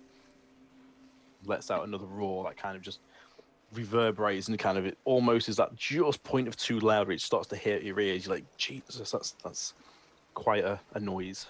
Let's just back out slowly. No, I'm out. Don't turn your back. Not you. I don't care about you. Am I out of sight of I the noticed. Yeti yet? Say again. Am I out of sight of the Yeti? By now, yeah. Anyone who would have backed away, you get towards Yeah. the entrance of the cave. Yeah, thing- I dashed out. Okay, you make your way back into the area with the entrance to the cave area. Elkis, as you get up there, can you make a perception check for me, please? Oh, well. As you see Papa Bear come round the corner with a minigun. Nat 20. Great. Nat 20. Wait. Okay. Do you need to know the total? Please. Nat 20. Sorry. Cheat to the modifier, yeah, 0. Well, you glad- asked. Glad we cleared that up. Good job. I actually didn't know until I asked. You head out onto Yeah. the snow, and the blizzard's kind of blizzing around. You know, the blizzard's just blizzing around. Jesus. Blizzarding around. Oh, Much literature. You might need a Good language. thesaurus next week, mate. good DM language, great. Good England. You come out into the snow, and you're the first out there, and you kind of panic and you run out. You take 4 or 5 steps onto the snow, and then you kind of notice that the snow's kicking up and visibility, and you see out in Daddy the Yeti. snow a lumbering, much bigger creature than the one in the cave. In one hand, the remains of a couple of mountain goats that you may or may not have seen last week. Dragging them up and roars back towards the direction of the cave. Has it seen me? Up as It home. absolutely knows you're there. It's fucking Daddy Yeti! I back up and scream at the top of my voice, Daddy Yeti! But on that note, Aye. we'll pick that up on next Friday. Yay! Run away! I don't trust any of you lot to keep me alive. Oh, look, imminent death. Right, Pete. Hang on. Hang on. Would you like a biscuit, sir? A whiff off in Fucking hell. it. Instead of this freshly killed halfling, can I offer you a piece of dried fruit? Back out, Adri. Back out, Adri. Can I interest you in a vegan-free option? A vegan-free option. You know what I We meant? didn't Absolutely know no it was vegan. dead. Okay, guys. So that's a good point to finish it on. I think a few minutes early. So I agree. months early. Thank you very much, guys. Thank you, Rich Players. Wonderful little session there. You got yourself into a scrap. Got yourself into potentially another bigger, scarier scrap.